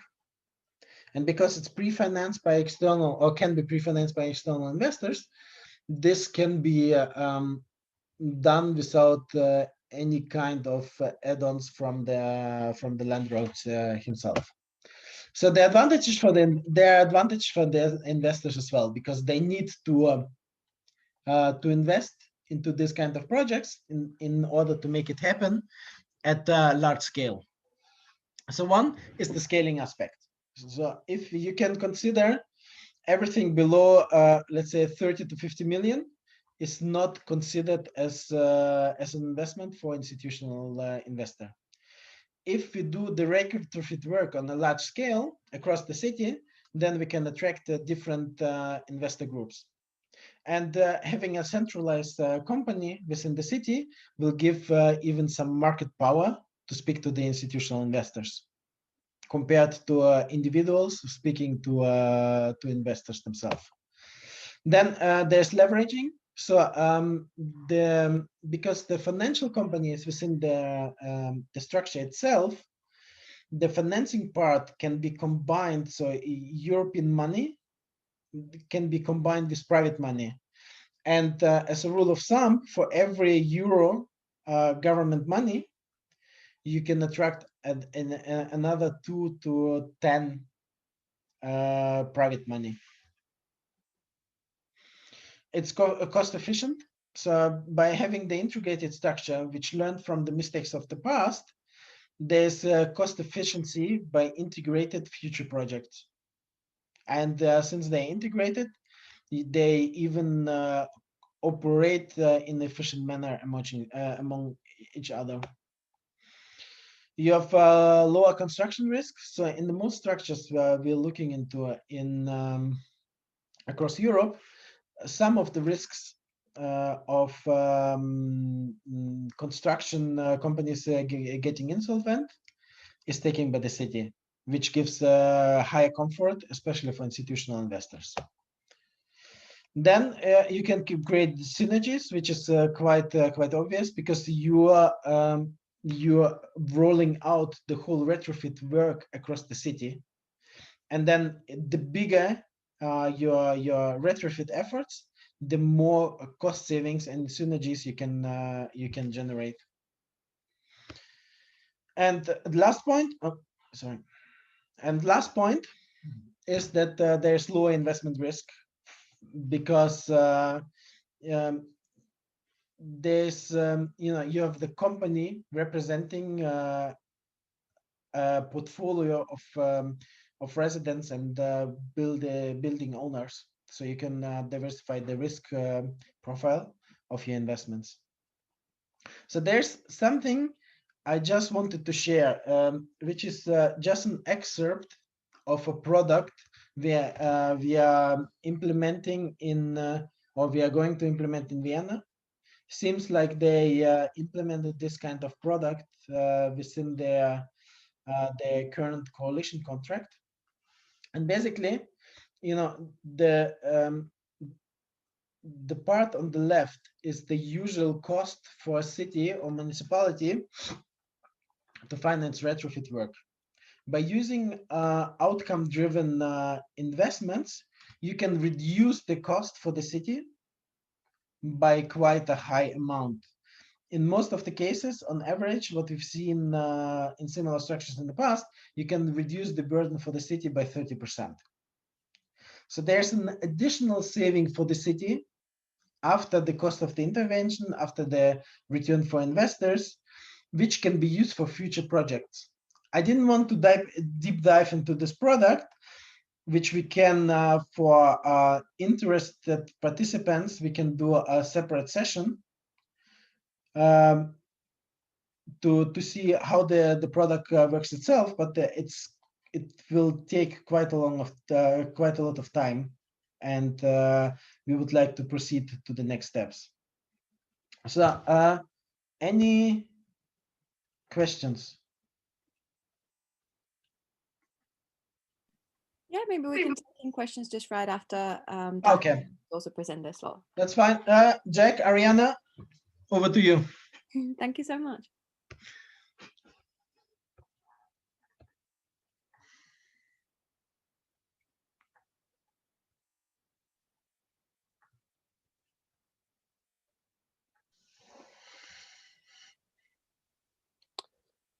Hey, everyone. So just going to run through a quick roundup and touch on the scaling approach. Sasha, could you stop sharing screen so we can throw up the slides?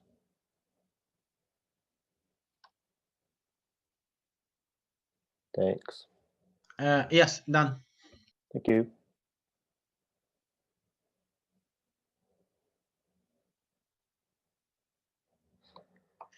So this we'll run through a few of the lessons learnt across the different projects we're working in Europe, and then try and link that back to the funding model that Sasha's just gone through, and obviously the particular elements that both Vertec, Top Sports Lab and JIBE presented at the start.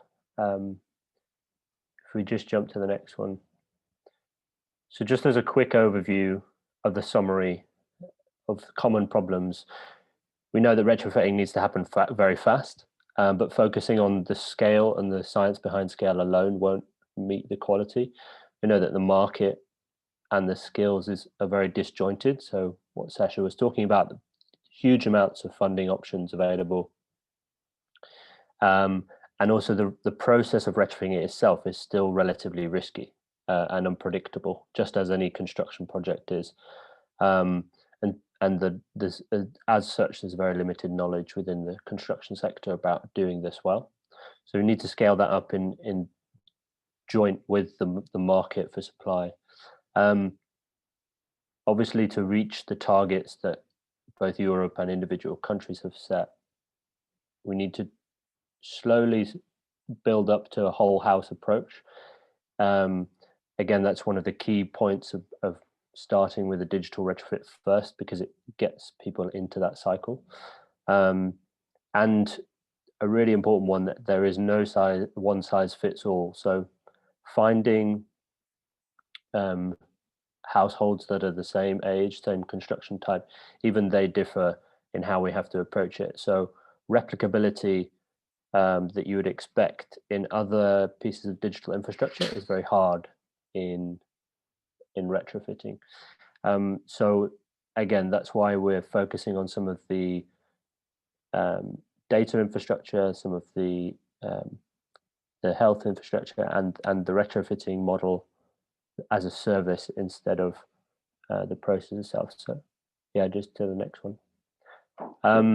Our approach from a lot of the other projects is, and what you've heard from Eric, is to look at retrofitting as a full system. So looking at how the supply chain, the people doing the work, fits with the particular type of house, the data availability, the training and skills needed, and also what it means for public space and the neighborhood around you. So that's just a point to say that we have to view this thing as an integrated landscape of ideas, and we're picking just one place to start from, which, yeah, we can flick to the next slide, which is where the Transform project really lands itself, this idea of prototyping this digital backbone.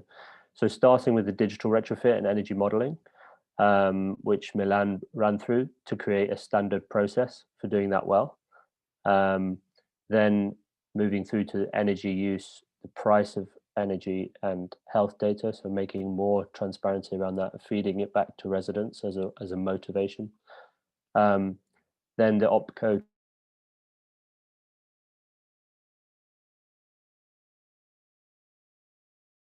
contractors, builders doing the work. This is really crucial in not just learning and knowledge, as Sasha pointed out, but also providing trust in whether the builders, contractors can reach a certain level of quality, or trust in terms of whether you're able to afford it in the long term, with some of the contracting and finance models that Sasha was talking about. And then obviously looking to scale up by using that digital innovation and digital infrastructure piece as a leading point. On to the next one.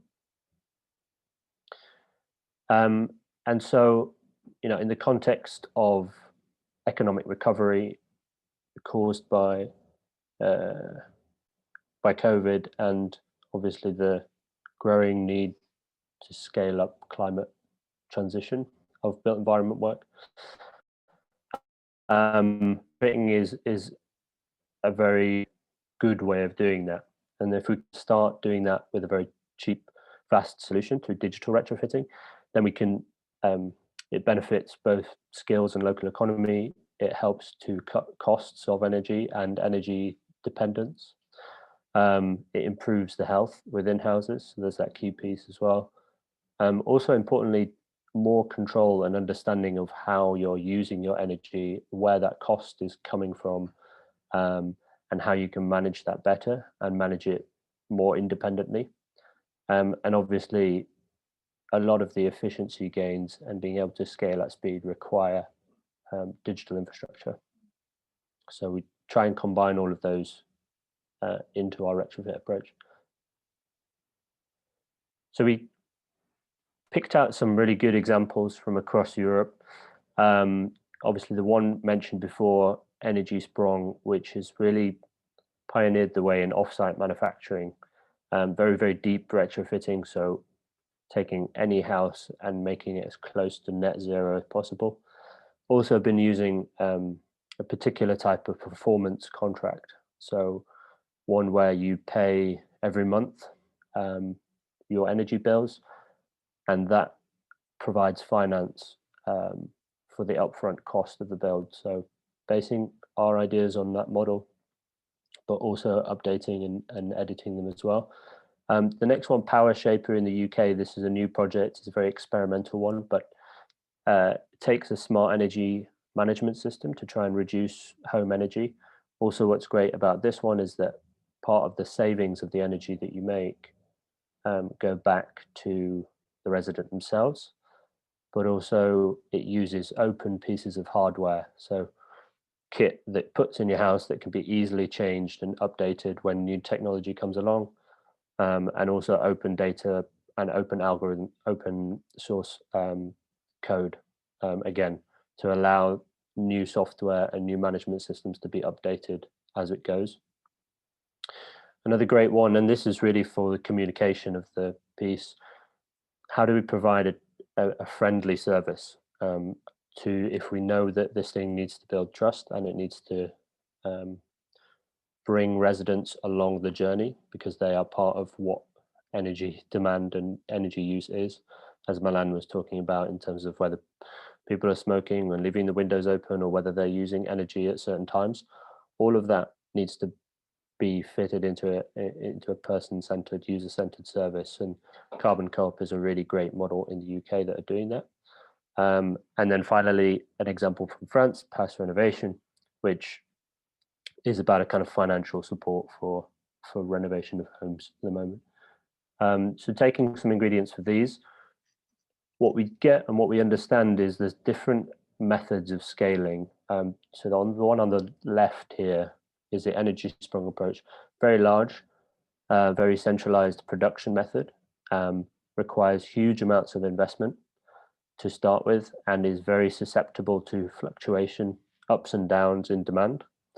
Carbon Co-op on the right-hand side is very locally based, helps build up skills that are already existing in the area. So matching local builders, skilling them up with new skills around air tightness, efficiency, insulation, and then connecting those with local homeowners to try and make energy savings that way. So it's very, again, what's nice about that one is that it starts with a very small service to gradually build up. So you have a home assessment and then gradually builds up to further and deeper retrofitting works. Next one.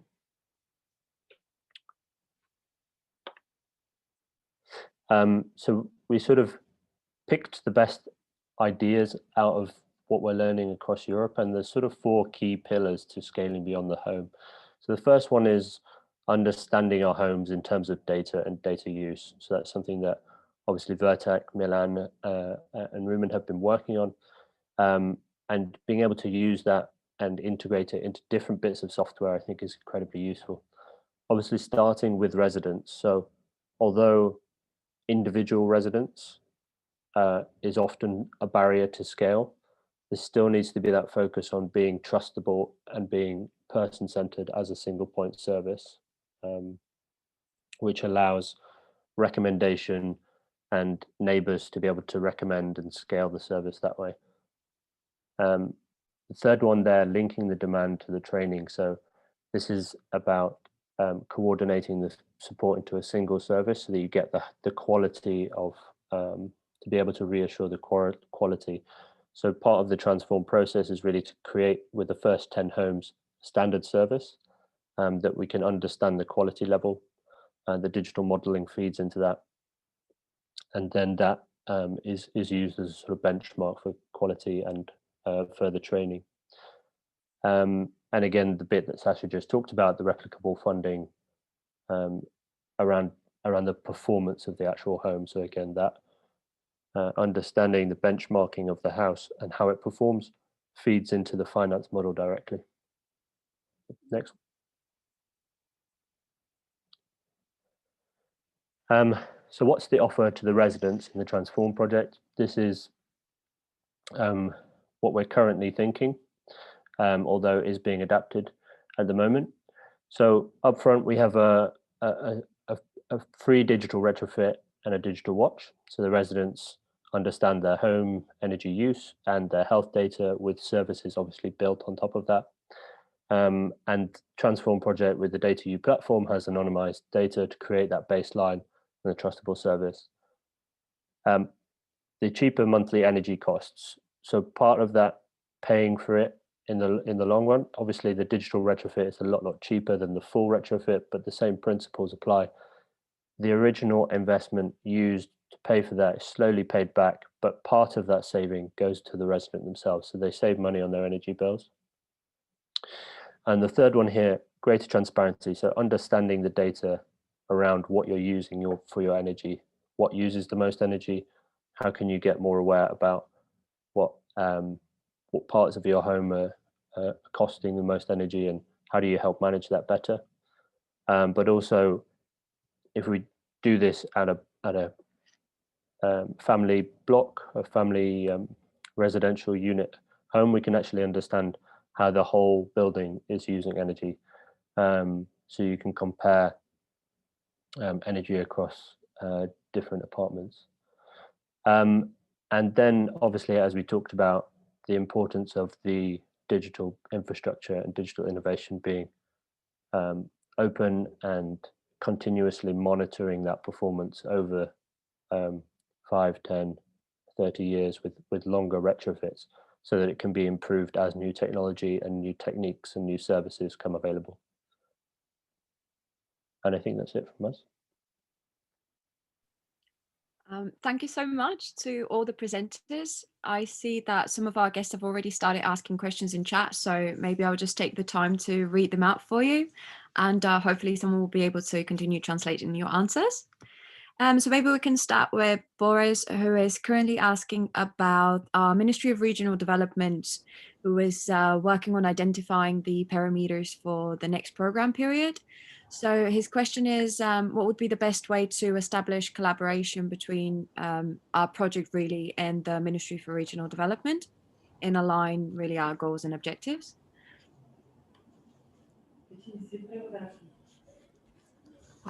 Yeah, so maybe I can pick that up, Caroline. So Thank you so much. this is Eric speaking. Yeah, so basically what has been presented are, let's say, pieces of the puzzle that link together. And what we're currently setting up is a central organization. So we're spinning out the project actually out of Climate KIC. And as of January 1st, that will be available for really general application. So yeah, we can just start having the discussion together on really making sure how we set up the best fitting governance structure to help you in designing this regulations for the future and create access to the knowledge. Как бихме могли да направим дизайн за бъдещето.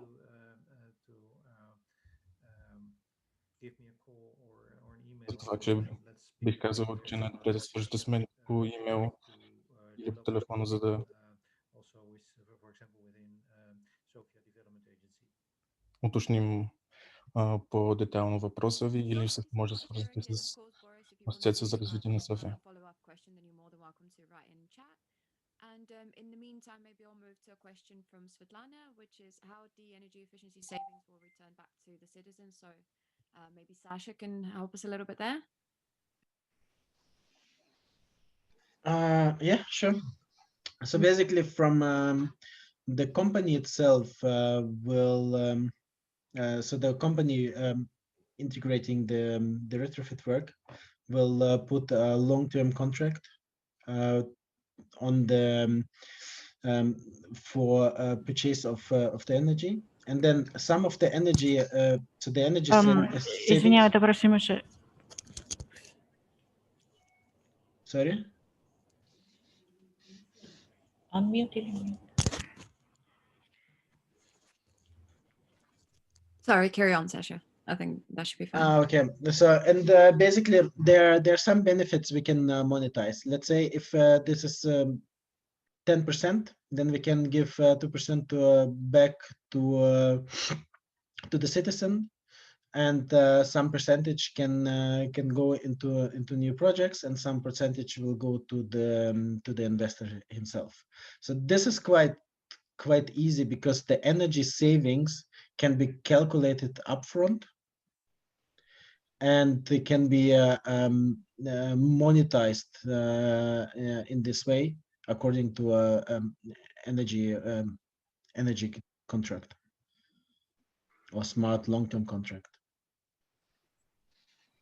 Thank you so much. Hopefully, Svetlana, that answers your question. We have another question. Bear with me just to read it out. Тук има един въпрос, дали... Извинявайте, имам въпрос, малко технически проблем с превода. Трябва ли да чуваме или? Sorry, I think we're just having a bit of a technical difficulty with interpretations. But let me just move on to Antonia's question, which is, are there financial instruments and programs that can be retrofitting? For example, Да. Ставаше въпроса дали има финансови инструменти и програми, които могат да се използват за финансиране на проекти за реновиране. Can combine with private investment money. This is what I mentioned in the beginning, that you need some scaling, and then you can approach pension funds and insurance companies who are interested. Могат да се търсят инвеститори, които биха имали интерес за такива проекти. Може би не толкова към банки, по-скоро към застрахователни компании, които могат и да инвестират в рамките на този проект. От моя гледна точка,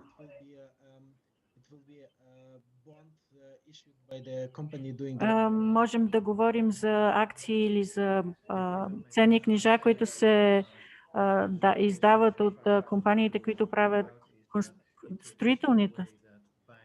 Има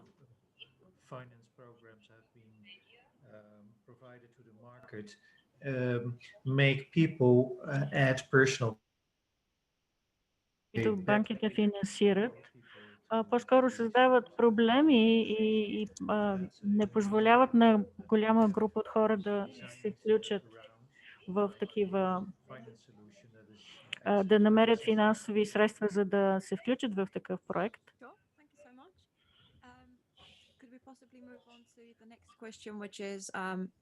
How does it work for multiple owners in large residential buildings if some of the owners decline to participate in the program?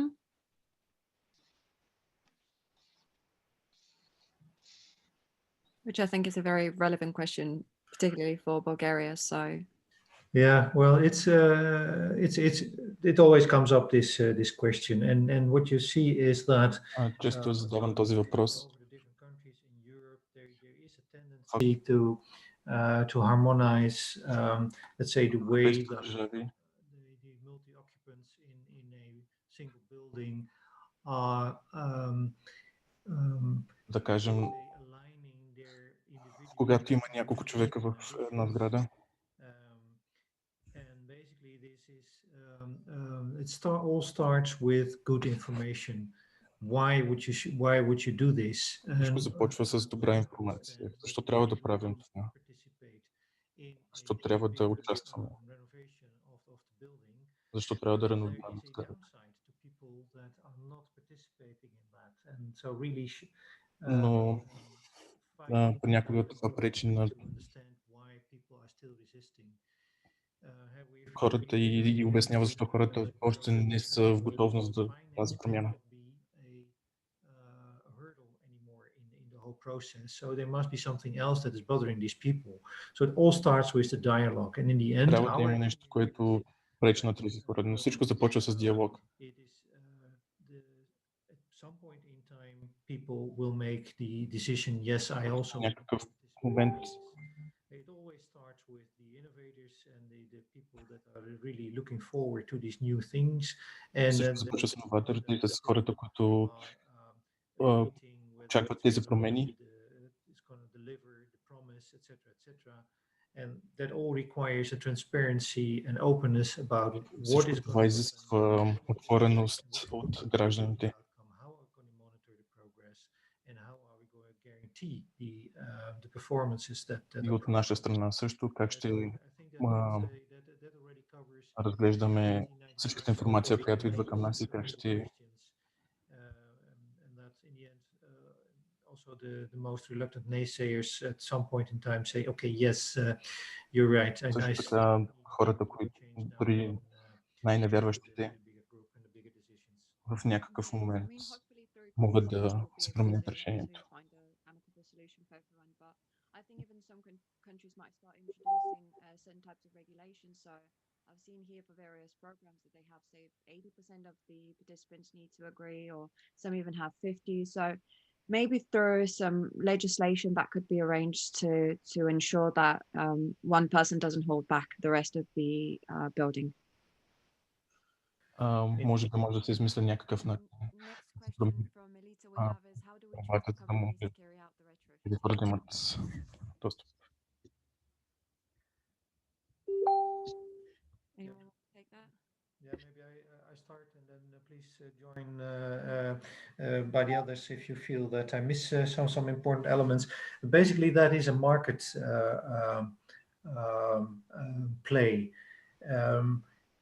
The role in this is helping out in setting the purchasing criteria. So, at some point in time, we know what kind of technical work needs to be done, but it's also в един момент знаем каква техническа работа трябва да се свърши. Contractors also do they need to generate new jobs, for example? Because if you there's so much experience. Трябва да видим дали 1 million investment in the retrofitting space generates something like 15 to 20 jobs. So могат да генерират такива tendering with the right success criteria. That is the process that така че зависи от критериите, които са дадени предварително. for everyone who is willing to start being part of building Sofia. Има място за всеки, който иска да участва в изграждането на София по един такъв добър начин. Sure, thank you so much. Anyone want to add to Eric's statement?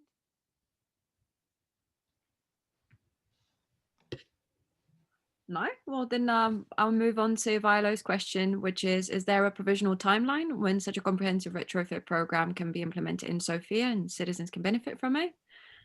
Минаваме на следващия въпрос. Timeline, Hans can tell you a little bit more about it again as to how we view the upcoming years. Yes, this is Hans speaking. Hans говори. And our plan is that of course we will end Нашият the план е, project че by the end of this year, but the collaboration свършим този проект до края на годината. we have now around the table will not stop. Но сътрудничеството, което сме изградили, няма да престане. Както виждате, сме отворени да работим с други партньори в София и извън София. Да се върнем на въпроса на Борис Йовчев. Много сме отворени да работим с хора, които са заинтересовани. Let's say funding route, so that we are also somehow get finance for next year in order to do this work. In the end, our work will be handed over to the organization which was described by Sasha, and that is this let's say the finance let's say operative company or association, and the more, let's say, construction oriented organization. Somewhere next организации, които са по-финансово настроени и такива, които са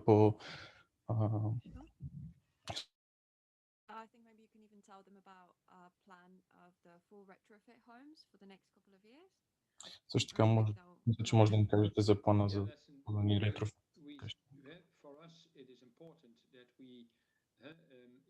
За нас е важно да шкуваме за новите проекти, но най-голямата дилема е как да мобилизираме гражданите и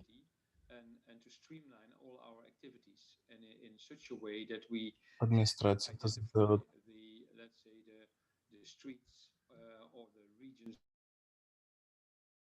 за да идентифицираме кои са местата, откъдето трябва да започнем.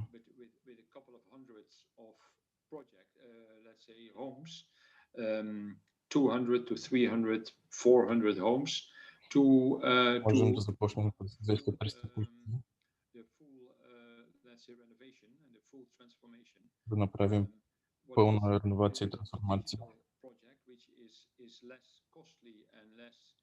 Дигитален проект е много по-ефтин. Там може да го направим по индивидуален принцип.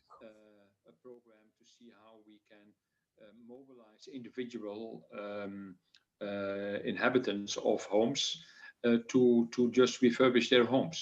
Как да накараме човек да реновира своята къща. От наша страна, с нашата Digital Service програма или Sure, thank you so much. Yeah, and would you also be able to answer the cost of the digital option to Elita as well? И какво е цената на дигиталната опция? The investment cost for a digital transformation will be somewhere between 500 and 1,000 euro per home. Мисля, че цената е между And we are still not sure what that will be combined with the service cost. So this is the investment cost, which you need to do. Това е цената за services on behind it, and we don't have но също така имаме нужда от Yeah, so we're still in the process of trying to determine that, and Sasha maybe eventually will be able to explain how we can tie this up into the service cost. Yeah. Може би Саша ще успее да обясни по-добре как ще сложим с цената за able to hear and then pass it on, so maybe if you guys can just type in or request to have your mic unmuted, then maybe we can answer your question as well. Може да се unmute и да зададете своя въпрос, ако не можете да намерите чата, например.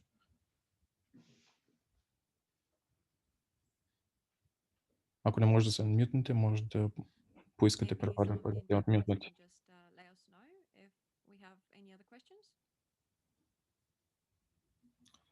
No other. Well, I have otherwise a question for the audience. Sure.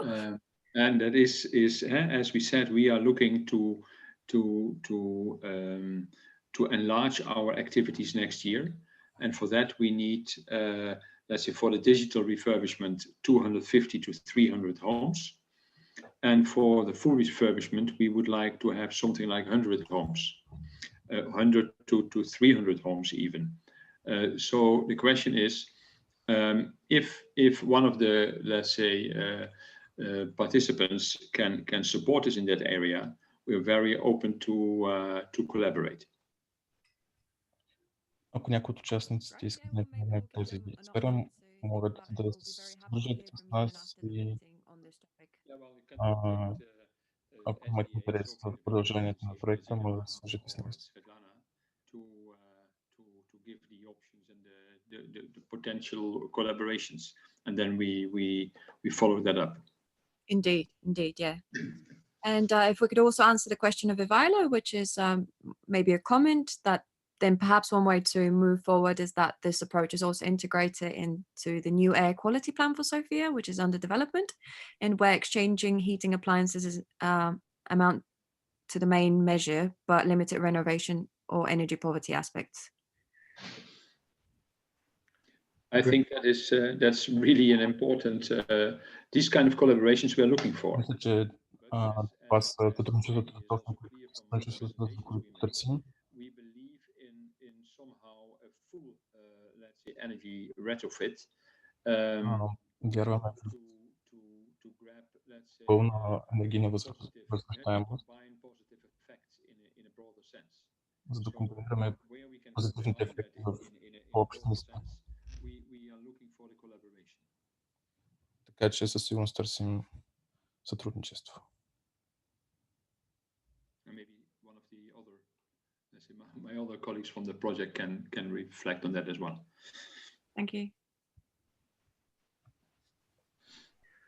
I think it's a very logical to be made, and indeed it's about evaluating the impact of different measures and the benefit that the different measures make. So sometimes, for example, insulation is something that's necessary, but will have an impact of the requirement of creating ventilation in order to maintain a certain inner air quality as well. So there is a combination of factors necessary to really create the comfort and impact that we all envision. And in the end, that is also making sure that it is still affordable. Sure, indeed, yeah. Thank you so much, Eric. Maybe we can hold a few more minutes for some other questions.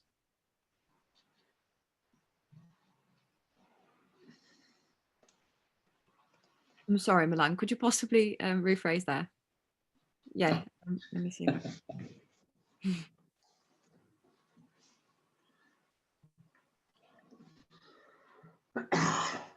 Yes, I just wanted to make a short reflection on Hans' words. We're really hoping for a full retrofit of the buildings, and we expect that the next plan for retrofit of multifamily or single family houses in Bulgaria would be laid on a strong basis for a very deep renovation. And I would like to stress that it's not about the quantity of the homes renovated, but also about the броят сгради, които ще успеем да реновираме, но за качеството, което търсим в момента. Promoted so far should be upgraded to at least class A, and we should also make some progress. Които са промотирани до сега, трябва да бъдат апгрейднати поне до клас А. Are also possible in Bulgaria. Трябва да покажем, че добри практики също могат да бъдат забелязани в България. Challenging ambition, and that at least some quotation of the buildings that would be retrofitted would really be deeply retrofitted. Yes, so this is my reflection. Thank you. Така че не знам какъв процент всъщност ще бъде реновиран. One thing from my side, because I'm seeing the message from Ivailo. So basically, our aspect от моя страна искам да кажа. in the retrofitting and reaching net zero aspects Нашето мнение за complementing реновирането in the clean air plan, because we are targeting energy poverty aspects as well, especially in renovation, and I think we can combine forces to improve the city of Sofia. Мисля, че може да съберем сили с всяка вита всички тази, за да подобрим качеството на въздуха в София. Had become a co-host, maybe you have something that you want to add to the conversation, or maybe ask a question.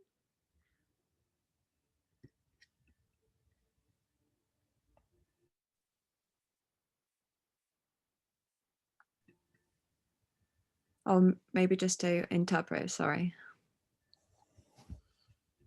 But sure, if anyone else wants to either voice their opinion or just type it in chat, we'll be more than happy to pick it up and respond to you.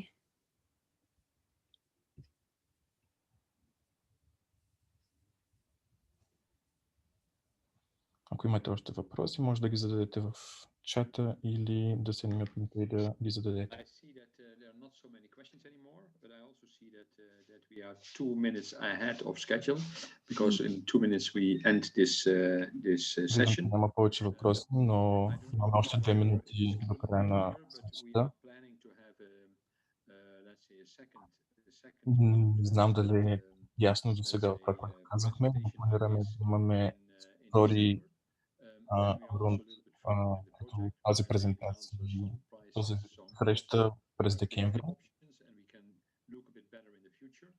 And maybe before that time, you can let us know where we could collaborate with you.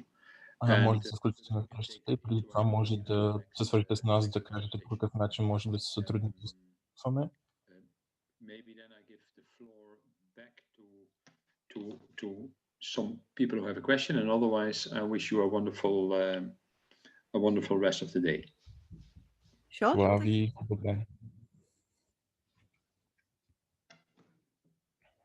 There is a question. Indeed, the AQP for Sophia plans to exchange almost half of the heating appliances for over 50,000 households until 2026. So yeah, if we can find a way to collaborate, that'd be ideal.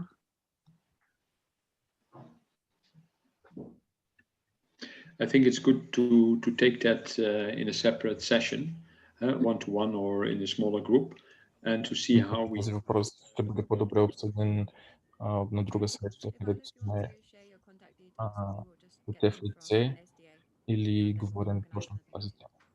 Така че може да се свържете с екипът на Асоциация за развитие на София за повече информация. Благодаря ви всички. Благодаря. Okay, perfect, Viola. Thank you so much. We'll try and reach out to you to schedule a meeting. Bye to all, and if anyone has any additional questions, please feel free to send them to SDA, and we'll be sure to pick them up. Да, ако аз само мога да добавя, ако ме чувате, ако ме чувате, само да добавя, че ние в момента подготвяме веб страницата на проекта и